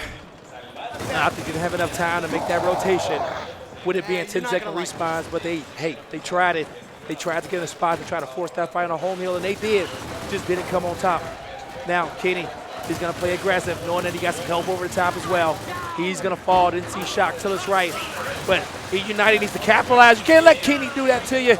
He gets 1, but now Jerpy cannot stay alive. Optic will have a home hill setup. Yeah, United, they can't win this on 2 hills anyway. They need to at least neutralize F or go for a trip cap domination, and time is of the essence. 180 points Optic Gaming have now surpassed Crash. And he somehow shut down Kenny. Mental's going to be right in front of him, as is Icy, and Crash and a little too far forward there for my liking. All right, Optic Gaming with a good lead. They went off of 1. They got their home hill, and it's about to get pressed. Explosive is going to take down Shock. Up to Lava and Rezik. Can they do it? Need to make the kills happen now. And with 2:05 on the clock, Optic Gaming takes a 5-2 lead. Yeah, great start there to the second half from Optic Gaming. Controlled it from the beginning. And it's all smiles. And Explosive saying, you don't belong up here. You go back to playing on those feature stations. All right. Optic Gaming, can they get to match point? We'll see what United's weapon placement want to be. Maybe the sniper on statue. Maybe the block. I don't know if I agree with the block early on. I mean, you saw United immediately. They went for sniper rifle. I guess you're trying to get rid of that? I wouldn't agree with it if it was mid-map. Do they put something in the dual spots for Jerpy? And they will put that sniper on statue. Hey, I like to play. Give Rezik something to fight for. When that sniper's on the map, he's going to be very, very aggressive. Same thing they did in the first half. They put the sniper rifle down. They really wanted to play around it. You know, Jerpy, 21 kills. He's had a fantastic, fantastic game, but needs a little bit of extra support. E United, 2 rounds from losing their first map of the tournament against Optic Gaming. Well, if there was a team you were going to lose to, you know. It's going to be this one. It's going to be this one. But We all know you're going to have to fight for it. I like the aggressiveness mid-map, but Crash could not clean up the kill on explosives. Mental takes him down. I'm kind of questioning why Rezik didn't help him on that push. Maybe a little miscommunication, but they are going to know where Icy is. Going to look to push him out. The pressure's coming through. Explosive lands her out. He's got to get that shotgun out and make the play, and Mental has snipe down low. Well, on statue. We'll see his rotation soon. 2 hills in favor of Optic Gaming. Yeah, F-Hill looks as if, honestly, if Optic Gaming wanted to, they could just breach it and take it for their own. Mental with the sniper rifle, though. If he gets a pick, that's where Optic Gaming are going to suddenly spring into life here. He rotates over towards statue side. Looking for that up A, leading his shot properly. So now he's going to try to find an angle through that smoke. So coy. Looking for the first one who dares to Lancer any of his teammates. That's the free kill. That's what you look for in this situation. Going to connect with the body shot. Good smokes by E United. Another body shot on Lava with the L trigger, no zoom. Doesn't know where the other guy is. E United, they're going to be pushing with shotguns out. They want to be careful with the Lancers. They're going to give Mental all their respect. Coming up short again. Now Crash wants to make him pay. Wants to punish him for having that snipe out. But Lava falls and Mental wants to show him why he's the MVP. That's 2. Kenny shuts down Rezik as well, so players falling like dominoes for E United. To Gaming seemingly too strong here in map 1 of our winners semifinal. So looking for more. Shock's going to go down, and it's only a matter of time now before Optic Gaming collapse on into E United's base, give them absolutely nothing, choke them out. This is what Optic Gaming is so good at. I'm going to need Mental to snipe 100 bot today. We see that class of Mental snipe that we love to see. He's been off with it for a while, and that's mainly because Optic doesn't put snipes down on any maps. They put boom, and that's good. And Mental has always been criticized for always having tunnel vision with that snipe. He's going to fall. But a lot of these new teams, they're putting those snipes down, they're putting those M-bars down as well. United recognize they have to go. They have to go now, but Optic Gaming, such good defense. Not going to allow any cracks in the green wall whatsoever. Kenny, yeah, snipe. One player going to be pushing over. It's going to be Shock, but realistically, Shock isn't going to be able to fly across over towards Optic Gaming's home hill no matter what. He will find Kenny looking for Mental as well, just to make a statement this round. Can he finish it down? No, he can't. Optic Gaming, map point. Looking good. Got to be honest with you, wasn't expecting a 6-2 early on. More of a fight, but hey, this isn't over yet. And you know what? I almost told somebody that, you know what, Optic's hardest match may have been that Fable game. And regardless of whatever someone said in that interview, you know, about map number 1, that map 3, they had to work for that win. Oh, they had to work They had to work so hard for that win. Fable was firing off on all cylinders. And now, Optic looking to close this map out. We'll see what they can do. Jerpy, 23 kills, Explosive, 28 kills on the side of Optic. And then Hammerburst goes down for Jerpy. You're going to start to see his downs increase a lot. Bear in mind, last weapon placement from E United there. So they make their decision, and they're going to go with it. Force Optic Gaming, a 6-2 lead. It would be a little crazy for them to throw this one away. Very hard to bet against them. 3 players down there for E United, 4 players down. Jerpy last man and Optic Gaming. They already smell blood. They're probably just going to fly at Jerpy, to be honest with you. Kenny, Explosive. Yep, here comes the collapse. 4 players from Optic Gaming. That's one hell of a scary sight for Jerpy to deal with. Finds 1. Can Jerpy find 2? Are you serious? Jerpy almost found all 3. Could have been fantastic. The cavalry, can they break the hill in time? They're coming. They're pushing, but Explosive is still being a nuisance. He finds 1. Crash will fall. Explosive once more. Shuts down Rezik. Explosive looking for 3. Trying to take the game into his own hands. He will drop as well. D-Hill still completely neutral. CPR. He got him. CPR, he's like a vampire. He refuses to die. I don't know what you got to do to kill Jerpy. He just bouncing around, picking up kills left and right. Missed to save the day right there. He must have a cape on. Yeah, he pretty much does. You know, unsung hero. You know, especially a lot of viewers and everybody, we know we got to give these guys a lot of credit. You know, the people who talk a lot and get those kills and very flashy, you know, the viewers love it. But you got to play. Oh, God, I'm out. Nah, I'm done. All right, bet. Summons. Wow. He finds a headshot. Nicely played from him. Icy, of course, still with the sniper rifle. 2-1 hill advantage in favor of Optic Gaming. 116-63. Surprised, honestly, we haven't seen Optic Gaming go for another collapse since everyone came off spawn. They won a couple of gunfights. You didn't miss much other than a few more Optic Gaming kills. Explosive's going to go down. Now United, they want to push in. Lava drops. Mental cleans him up. Mental still alive as well. That's important to note. Shock's going to drop as well. But a couple of kills elsewhere. Crash should be good. No, he gets down, but Shock, is he going to be able to tap up in time before Summons? He does, and gets the pick on Summons. The revive comes through as well, and that will be up to Gaming's home hill under United control. Icy with snipe in hand. They're going to take their Hammerburst as well. I wonder what Icy's positioning is. You're going to see the home hill set up. You also got some pressure coming. That's Rezik and Co coming to take over this E-Hill. Lava is going to be the first target for him. Oh, he tried to lead the shot, and Lava had none of it. Going to give up his position as well. Can't connect with that one, but he knows he has help from his teammates. Domination coming through, but Optic should be good with getting this E-Hill as well. Problem is, United needs some help here. 2 players go down. Shock cross map. This is where it gets problematic. If you're United, you need to send someone over up to Gaming's home hill so they don't just recap it off spawn, but you also need to put pressure on E because they're at 191 now. They need to touch that E hill. Lava could be the last hope here for E United. It's going to be a 1v1 with Explosive first of all. Then they need to overextend towards Optic's home hill. Essentially, a decap has to come through from Lava. He wins the 1v1. Will touch the E hill. F is being capped. E gets decapped, and Optic Gaming will take map 1. Optic Gaming looking good on that foundation, doing what they got to do. And they're playing at the Optic Gaming like we know.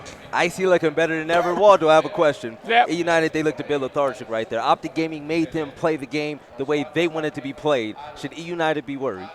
It all depends on how they decide to come out of the next map. It didn't look like the United we've seen being ultra dominant and ultra aggressive in all those situations.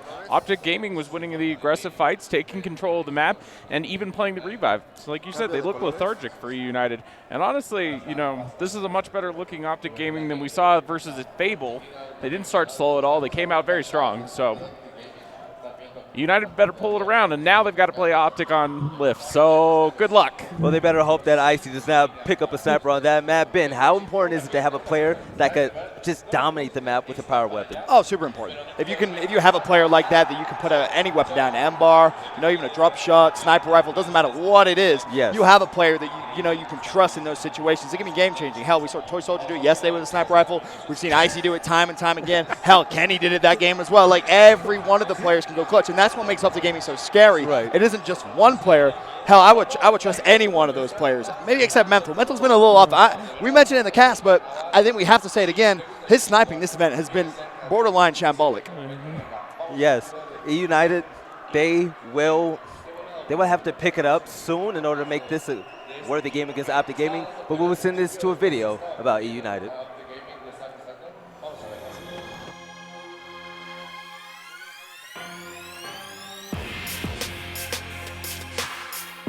I definitely feel like I'm on track to accomplish my goals. This is the best team I've ever been on, and the highest chance at actually winning an event.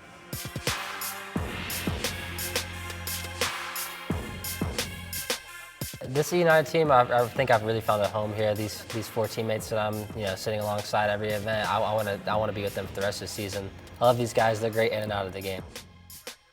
I had a lot of fun last year in Mexico. It's a great environment, a lot of great fans. The atmosphere is amazing, and I'm really glad to be back.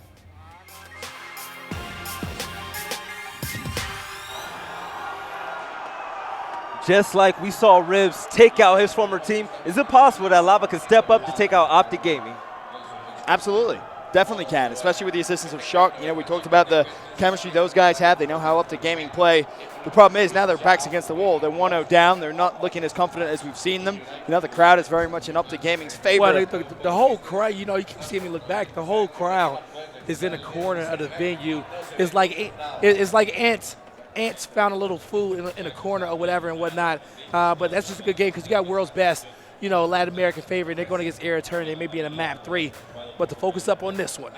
Yes, we're going to lift. E United will have to step it up in order to give Optic Gaming a challenge. We're going to send this off on map 2. Blaze, Benson, take it away. Excited for this second map. Optic Gaming in control. Of course, it was Ghost that won their semifinal. They're sitting pretty, ready and waiting in the winners bracket final. Who will join them? Can E United force a game 3, or will Optic Gaming close it out in 2? All right, going to be on board with Icy. We saw a lot. Hey, E United's main strategy, kind of similar to Ghost. Get that power weapon down early on. We saw Rezik make a lot of big plays with this snipe as well. Jerpy is still the guy I want to highlight for E United. He's going to be on the other side of the map, and this is going to be one of his better maps as well to play on. But Icy being patient, E United being patient as well. We're going to see who wants to make the first move on his B hill. both eyeing out their opponents, looking for that first chink in armor. Patience is key, and that's something both these two teams have bags of, that's for sure. Looking at Shock's perspective for now. Plus Kenny and Icy both going to be over to the right-hand side here. Kenny goes down, but Icy more than able to pick up the revive. Shock actually now with the pick on Kenny. Of course, we talked a little bit about this map. It's one of Optic Gaming's better maps, but it has been banned against them for quite some time. United feeling brave. They wanted to pick it. Of course, they said they have maybe some pocket strats, some curveballs. They want to throw it Optic Gaming, and it may well actually work. But, of course, Optic Gaming is the reason they're the best team in the world. Yes, it is. Yes, it is. And so now, Lava got some damage, but he's pressed up on where he needs to be, looking to take some shots. He's going to be cool, calm, and collected. 2 cap in favor of E United. Now, the lead as well, guy, 93-80. It's only going to be growing, and that's going to be important for them. How long can they hold to the 2 cap, though? That's the question, of course. Rezik, bottom middle, trying to put down some shots, trying to find anyone from Optic Gaming. And he's just going to back up. Smart play by Rezik. Going to play his life. He knows that E United, they have a good lead, a little extra aggressive. They're going to pick up that Shock, picking up 2 kills. Optic trying to make a play on Lava. Can they get it? We're going to resume play, and Kenny's going to push in here. Key's going to fall as well. Rezik and Shock both picking up doubles. Can E United translate this to a trip cap? Explosive, the first one to the fight, and he falls to Jerpy. Icy's next. They need to decap this as they're fighting him. Just stand in that hill. Oh, nice Cut shots. the points off. Yeah, Jerpy's going to fall, though, and you're totally right. Why was no one from E United in the C-Hill? Add the pressure there on Optic Gaming. The kill still coming in from Rezik. That's going to be 2. Summons and Kenny both go down, but still no one touches the C-Hill. Finally now, the pressure comes in. Optic Gaming, they're in a world of trouble here in round number 1. Trip cap domination, 2 seconds. If you're going to go down, big fella, go down in that hill. Get that. Oh, Rezik. 6 kills so far in round 1. You can't kill him. You can't kill him.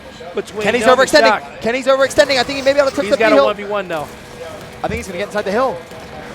No, didn't make it. Didn't make it in time, and that is going to be E United 1-0 up. He tried to get that kill on Jerpy. He felt like that was the most important thing before he got to that hill, but once he took the shot, he knew he had him 4-pointed. He just tried to get one more down before he got to that B hill, but just missed timing for him. Now E United kicks it off, but they did it in lift as well. They did it in foundation as well, taking round number 1 before Optic was able to pull away. Optic is going to put that in bar down. That's sniper rifle. Oh, that's sniper, okay. Yeah, Optic's going to put sniper rifle down straight off the bat. And you look at that kill column, Optic Gaming, all with 1 kill outside of Icy, who didn't get any. Rezik with 7 off the bat.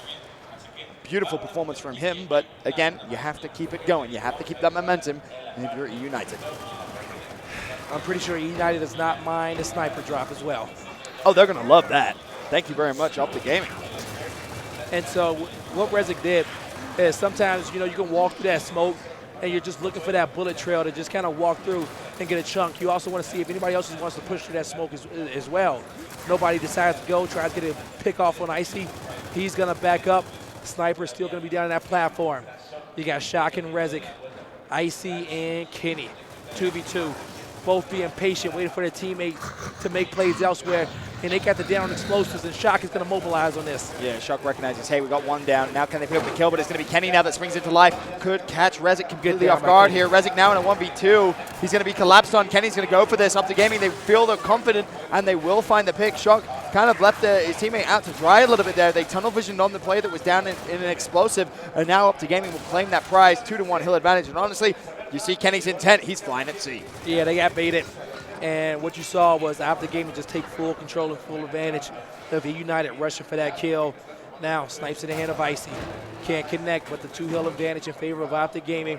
He has a lot of good sight lines. Did not need to clear the kill. His teammates were there to get it. Now he's going to move on over and start to put some shots in on his home hill. Optic Gaming playing for the domination. Oh, well, you may not even need to fire his gun. 5 players dead. C's going to be decapped. You see the green wall, a literal wall in E United's home hill. That's a very easy cap for them. When you get the kills in quick succession, it doesn't matter if it's a 10-second respawn round or a 20-second respawn round. There will simply be not enough time to go and break that hill.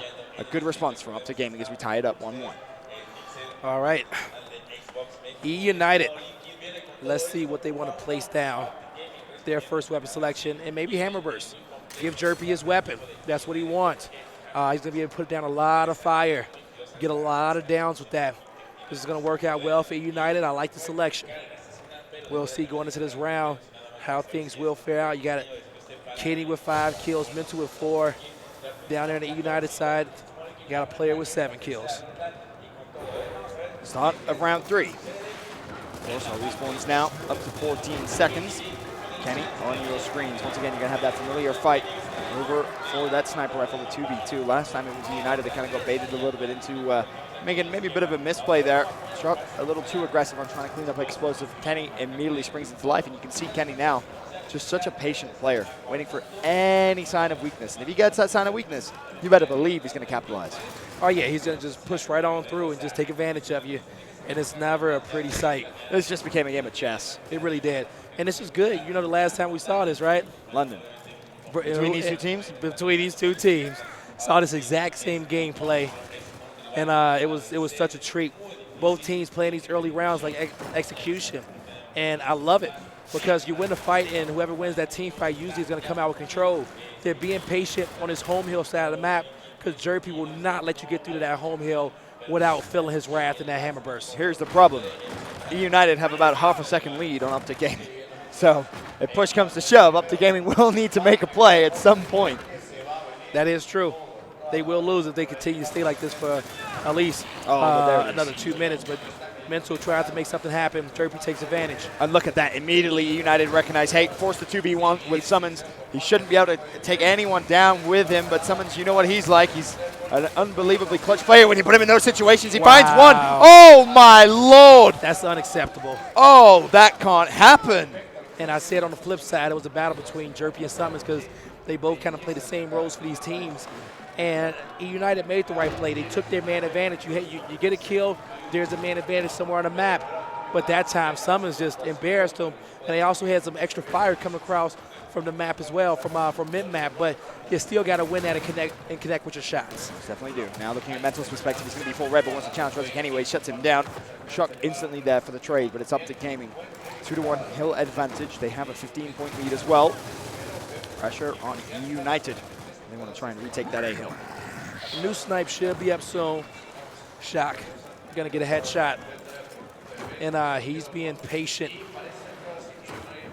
Jerpy's making his rotation. So now E United with the B-Hill in their favor. I think with the home hill advantage, with the home hill setup. They got 3 people watching E United's home hill. So now E United, they go into a super flank through the spawn. You see those 2 red dots. You see that one blue dot that's like, hey, I think I'm going to get super flank. That's Kenny. Read the situation like a book, like a children's pop-up book with colors and everything. Beautiful. Oh, Kenny. Oh, Kenny. Beautiful. Oh, Kenny. Beautiful, beautiful read on the situation. And to be honest, you deserve that, Lava. Do not try and disrespect that man's intelligence. He even wanted to give him a long spawn as well. You know, he wanted to wait for it, give him that long spawn, but good gameplay between both teams. And, you know, it shows that Optic can be very, very aggressive and defeat you, or very, very passive and outthink you as well. And I love seeing both styles of gameplay. Especially in the same map. It's rare it happens, but we're getting to see a little bit of it here. Of course, the first couple of rounds very fast. Last round, not so much. All right, they're going to do a block on deck, and I'm all about that. You know, I think they've been getting control over there on that top rock. They had a few players up there. We saw Summons dominating that position as well. No need for you to have any issues with it. They probably noticed that Optic is making it up there. And, you know, if Optic is to lose a round, that may be their next selection on where they want to go. You sure as hell don't want to give Summons anything for free, that's for sure. After he 1v2'd with relative ease last round, made it look so simple. But it is up to Gaming now, who have that lead. 1 round is all it is, 2-1. And just taking a look at Summons' perspective, where he may actually just try and force a fight here with Jerpy. Said nope, decides to back away. You got Summons and Mental. Mental tried to time to get into that gate.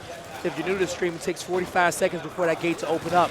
It's 3 weapon slots on this map in which you cannot access right away, and it's another 3 in which you can. But Mental, he got over to that rock. Now he's going to try to rain down some fire. Explosives there to help. Rezik with the snipe. He's going to have a sight line across map. He should be able to get these guys, and he was looking to help his teammate. He's keeping Mental's head down. Mental wasn't able to help and support on that down with Crash, and Rezik is waiting for him. He says, I dare you. I double dog dare you. Oh, swing and a miss. Rezik not able to find that pick, but Mental will go down. Yes, he will. He says, think again, brother. Summons going to back up, and he's going to rotate away. And he's going to bring this snipe to his teammates. They may play for home hill soon, but you need to protect it. Now you're getting trip cap, though. Someone has to break the hill. It's going to be Chirpy. 1v2. I think he's going to have a long-range snipe to at least help him. He needs to get his now you have to hit. Now you have to hit it. But he's going to push for B as well. He's going to touch it. Smart play. He couldn't save his teammate. He's going to force the 1v1. Decap and run away. Prolong your time, but he's going to have to get back into this fight very soon. Oh my God! Icy! No! No, you didn't. Rezik, do it again. Do it again. Break that hill, baby. No, not going to happen. It was flashy and flamboyant, but ultimately didn't really have much of an effect. Yeah, it really didn't. He's going to have to back down from that one. I think gets that round, and you know what? I want to at least see some patience. Maybe me personally, I thought he should have brought that sniper and rotated all the way back towards his home hill to help his teammate, and they could have played for the home hills, but he held off from B as long as he could. We got the dual spots open. We got control room. We got deck as well. They're going to put some incense on deck. A little something to play for, a little extra incentive on that 2v2 team fight that so far Summons and Mental has been controlling against Crash and Jerp. Of course, now we go over to an 18-second respawn round. Optic Gaming in control, 3-1. Pretty comfortable thus far. Honestly, not really been too badly challenged here. United is really not finding that groove they found throughout the rest of the tournament. This was my concern. I said it earlier on in the day. I said it's all good and well doing it pools. It's all good and well doing it winners bracket round 1. But can you do it against the other top 3 teams? Can you do it against Echo? Can you do it against Ghost? And more importantly, can you do it against the best team in the game? Lava here to support Jerpy. He's going to little BX, get the quick revive, get his teammates help. That's going to give Jerpy some extra time to survive, but he's going to fall to Summons. And Lava knows he's getting pinched. He's calling out for reinforcements. Rezikoff respawn to help. Headshot? Oh, I see. Overthought the shot. He was having a little debate on which one he wanted to go for, but his teammates cleaned up the kills, and they being Decap sees the guys coming off a spawn. He knows that guy's going to have a spawn shield, going to try to lead the shot, but Shock knows he cannot get to that hill on time. And not the Gaming are looking good. They're all smiles here, all smiles as they go up 4-1. Pressure now on E United. Can they close the gap here at the half? If not, I mean, 5-1. This is getting a little out of control. It is. E United needs to figure out how to stop the bleeding. They need to figure out where are they losing at. You know, where's the breakdown? Everywhere. And you know what? Summons and Mental doing a good job, and that may be Jerpy and Lava, who's playing at 2v2 on the other half of the map. You're going to have Botox go down on Crane and Exhaust. Those are also 2 weapon spawns that are not accessible till 45 seconds in the round. That's why they're usually the last weapon placements to be used. Now, Jerpy going to look to get his hammer burst soon. Him and Lava looking to push through. Mental has been doing such a good job getting that top rock, and we've had that passive fight on the other side of the map. I see a lot of movement, a lot of gunshots, and a lot of flanking going on over there. I was going to say, it seems like it could be a slow round, but instantly, to your point, the flank comes through. Icy able to shut down one. That's going to be Rezik looking for the second, and that's going to be in the form of Shock. Holds his shot. Can he find the shot? Yes, he can. Of course he can. Has ice in his veins. Treks back, picks up sniper rifle, and Optic Gaming with 4 players dead. Jerpy last man, finds one, but ultimately won't find anything else. Summons gets that kill. Optic Gaming, Trip, Cap coming through. Next member alive, Rezik and Crash. Nobody's by B. And Optic Gaming goes up again, 5-1. I hate when they do this, guy. When they put their try-hard pants on, and next thing you know, series just spiral out of control. And you know, their try-hard fans aren't even pulled up all the way. They're still sagging out here. they're just chilling. Yeah. But we'll see. E United, not the same energy we saw out of Rezik so far, but you can't blame them when they got to focus up. They need to figure out what they need to do. It looks like they may have a game plan. You know, I would think that you need to be a little bit more vocal, but it may come down to just as simple as them winning their fights and not get outgunned. First half done. First round now, the second half. Our hills flip. We go back down to 10-second respawns, of course. And all weapons removed off the map that were placed in the first half. So we have a clean map. Icy, though, already looking to be a thorn in E United's side. Putting down some good shots. Shock, man, should just go for the push here. How confident are you feeling? Icy ready and waiting in the wings. Of course, Kenny there as well. Missed the 2v2 we saw in the first half. Shock has to respect Icy here. Does not want to give away that first blood. Shock, full red. Icy looking to get that chunk, not able to, but there's not too many spots he can stand in. He needs Crash to the just flank. hold. They need to be a little bit more aggressive. They got right hand advantage. They pushed up to get Icy, and Icy There it will is. fall to shock. Crash hit the flank just in the nick of time, saves the day. Now the kills coming in United's favor. It's a Three down, big, five. big comeback. You cannot allow up to gaming get to match point. It just you need to hold on as long as you possibly can here. Yeah, you might as well chalk it up if they get to If they get to that 6-1, yeah. If it's 6-1, it's done. If you can at least get to 4, 6-4, that's possible. Then you win 3 rounds, give away 1, win another 3 rounds. Doable. Admittedly, not likely, but it is doable. We've seen United themselves as an organization do it against Up to Gaming once. Ironically enough, in London. Can they do it again? Green Wall fans out there in the chat, if you feel like they're about to close this one out and make it to the finals, spam 71 Why in the 71? chat. Because it'll be a 7-1 victory. Oh, I see what you're saying. No, you smart. Yo, Godblaze is smart. Yeah, I thought you see, Hey, But what if it's 7-2? They have to spam 72. well, with the motivation and the positive energy out there, and so many 71s being spammed in the chat, they should be able to do so. Oh, okay. I see. You Take see what I'm take my saying? energy. Yeah, no, Yeah, I yeah, see there what you you're going go. for. I see what you're going for. There you go. Mental ultimately falls up top, though. Shock should be good to pick up Crash, but, I mean, you look at the points, 116 to 117, and I believe now Up to Gaming with the neutral. They're going to get their hands on F. They're also having a fight over at that D-hill. Of course, still no one able to really capture that E-hill. Shock trying to be a nuisance. Trip cap domination coming in. Shock has to spring into life. Can't just sit back. Trying to force that 1v1, but He now got it's a three 2v1. people Now it's a looking at him. 3v1. Shock really, no man's land. He's going to fall. Mental's going to hop at his hill. Explosive's going to beat him halfway. Kenny needs to get the revive or something to help his teammate, but both of them going to fall. Mental has a 1v2 against 2 meek shields. He's going to choose to back up, but look at the team fight. Beautiful. Laser beams from Uptick Gaming. This surely now should put this game at 6-1. It will do. And I have a question for Veli when we go back to the desk. He said he wanted to watch this game. He said this was the game of the tournament. He said this was the game everyone wanted to watch. My question to Veli is, for this? You know what? We all thought it was going to be the game to watch, Ben. We truly did. And it all turned out. You know who didn't? It all I turned can out. tell you there's 6 people in the world that didn't think this was going to be the game to watch. You want me to tell you who it was? Kenny, Yeah. Icy, Explosive, Mental, Summons, and Ashes. In Hex.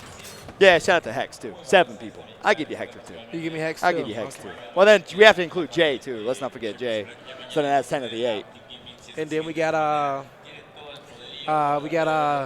Hitch. Hitch, yep. Yeah, that's another one. 9.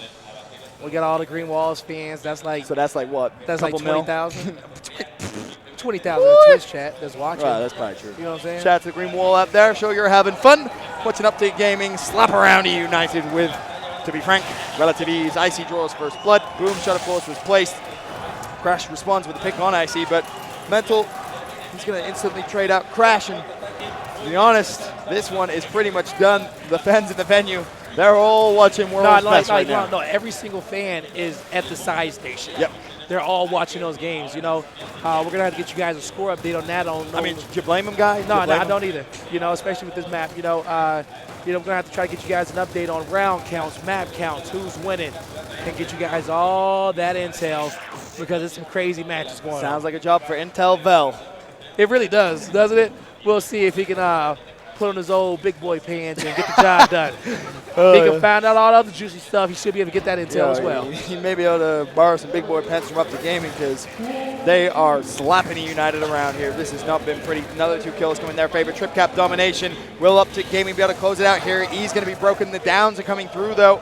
Icy 1v3. It'd be an emphatic way to finish this one. Shock does go down. Icy not able to clean up the kill, though. Shock and Crash keep United in this game. I thought he was going to have some more help, but I have to play in the hills here in the dead zone. Mental's getting really aggressive, looking to take out Jerpy and Spine. Rezik not able to help. Summons with the reinforcements. Rezik, he needs to look for the double. He's going to get taken down there by Summons. Now, Optic Gaming still with a 2-hill advantage and about a 70-point lead. And the lead is getting completely out of control. Kenny lets him know about it. Shark drops. Trip cap once again coming through. Jerpy off spawn has to fight Kenny. E-Hill being capped. Is it going to be broken? No, it's not. Update Gaming are going to the Kenny winners said, bracket final. talk that shit now. Talk it. And E United, They are out of words as we saw 4 rounds ago. Congratulations to Optic Gaming with that swift victory. Benson, I heard you had a question for me. That was what you were waiting for? I heard you had a question for me. That was what you made me wait for? Okay. I don't recall. You know what? You plead the fifth, huh? Hold on. Don't be hopping on my boy like that, okay? Get him, boys. Because you said E United, you were a believer and they were taking it. Ask me why I was a believer. Oh, here we go. Why were you a believer, Because Benson? Val was talking all this. E United this, E United that. E United's gonna win Mexico. Yeah, so I say, you know what? Let me give my man a chance. The tournament ain't over, man. Ben's never going to believe anything again. Okay. He's Optic Gaming all the way. Green wall for life. I'm getting an Optic Gaming tattoo across my chest. Odds. Hold up. Odds. Come on. 1 in 20. All right, ready? 1, 2, 3, 4. Oh my God! Sit to the interview. We're gonna send it to the main stage for an interview with the winning team. Well, congratulations, Kenny. Kenny, oh my gosh. I'm just like so excited for you guys. Who do you guys think are the main points for coming into the championship coming tomorrow? So the main things for us against Ghost Gaming is just to play more like a team. They don't have much teamwork, and we have a lot of teamwork, as you just saw right there. We're the best team in the game, and we just have to show that against them. So Kenny, tell me some of the notes that you guys took, coming from that Fable match. Did you guys, go back and regroup and figure out some things that you're going to bring tomorrow for Championship Sunday?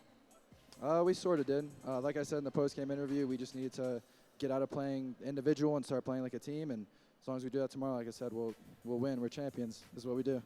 So what's the team motto coming in this time around? Have fun. That's it. Simple as that. All right, well, you heard it here, guys. Let's hear it from our casters as they'll give us some notes on the next thing that we look forward to. We got Championship Sunday tomorrow.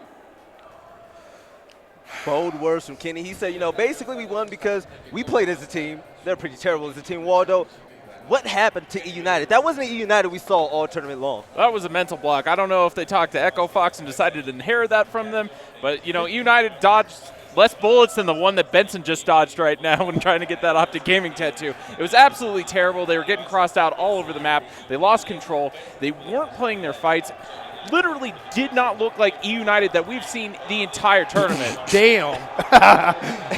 Yo. I need a warning before we join this. Right now, Censorship. Right? We're jumping in to Ronin against Vanquish. This is the first map. We got an Ole chance across the map, and it's his first map. Ronin versus Vanquish. Vanquish is up as well. One thing I would like to point out before we get to this game, Pure got eliminated by Motivate. Wow. I believe it was a 2-0. Content Domes sent them home. Wow, they've been playing great too. That Pure Gaming roster, they're going to have to go back to the drawing board and figure out what they need to do. What's sad is that Xenon actually just outplaced him, and he got dropped as well. That is true. Sneaky, trying to do sneaky-like things. 205, he's being decapped as well. Oh, they get it. They get the decap. They get the decap. Oh, this could be absolutely amazing exploits. 1v1. Oh, this is going to be a big 1v. Yeah, this is the big 1v. You got to pop him. This is the game. Shoot. This is the game. He had nades. He had nades. He forces the 1v1. Beautiful play from exploits. Trip cap domination coming through. Oh, my Lord. That's a touch. Oh, my Lord. That's it. Oh, my God. Look at that crowd right now. Look at Sleeper talking that mess. That can't happen. Okay, you guys. There is see a this Ronin right here on eruption. Oh, my. What? This is why, if you're a Gears player, even if you just love watching the game, you have to come to these events. Yeah. Plays. Okay, Jack Felon said, okay, these Mexico events, they're Shout out great, to Jack right? Felon in the chat. Shout out to Jack Felon. I said, to be honest, I thought you guys over-exaggerated. I was like, okay, the Mexico events are cool. I came here, best event ever. Yeah. Easily, by far. I would hate to be Vanquish right now. I tell you what, on that side of the map. This will tell you so much about Vanquish. If they can close this out with crowd literally feet, like 2 feet behind, you are surrounded. And they're getting booed for every round they win, too. Oh, they're getting booed every kill they get. This crowd is insane. I mean, that last round was nutty in But itself. Vincent, this isn't the first time players like DeFazio face adversity. You I mean, saw that's how true. cool, calm, and collected he was in Dallas. That's true. DeFazio was my son. Me and Guy, we adopted him, just in case those that don't know. If me and Ben ever had a baby, he looks like DeFazio. That is fact. You have He's a redhead I'm the godfather. Yep. I mean, I've compared his career to the likes of other FPS gods like Enable. I really see a bright future for him. Maniac when he was good. Wow. Whoa. Clip it. Clip it. What? Shots. Man, yo, I was a big fan of Maniac back in the day in the Halo days. He's throwing shade at my man's Maniac. I wonder how Vanquish can even hear each He's other over the retired. crowd right now. He is. That's true. You're right. Well, this isn't Optic Gaming versus E United, of course. This is Vanquish at, I believe, map point. The crowd starting the Olay chant in the background. And as we're looking at a Latin American team play right now, one Latin American team was just knocked out. It was Road Best Gaming against Era Eternity. They're out? were victorious, yes. Era Eternity plays top 8. I tell you what, Era has been turning up. They look like absolute Eternity has been playing out of his mind. That crowd we heard during that whole United game, that was Era. it. Yeah. That was it. So was that's nuts. crazy. So both Latin American teams are playing at the same time. That explains. That explains why no one cared. No one was in the, no one cared about that match. And that's what you love. You got to support your hometown teams. You most definitely do. Of course, this is the first map, though, I believe, if Yes. I'm not mistaken, here of Vanquish versus Ronan. So all of the crowd that was watching, obviously, the other game now, they've come over to support Ronan even more. But it is Vanquish at map point. Can they close it out? He, of course, in control of Ronan. Ronan clutched up unbelievably in the last round. Backs truly against the wall, but now the push is going to come in on that hill. The nade's short. They're going to be rotating through. You guys can see it now, but they do have a 4v3 advantage going to this hill.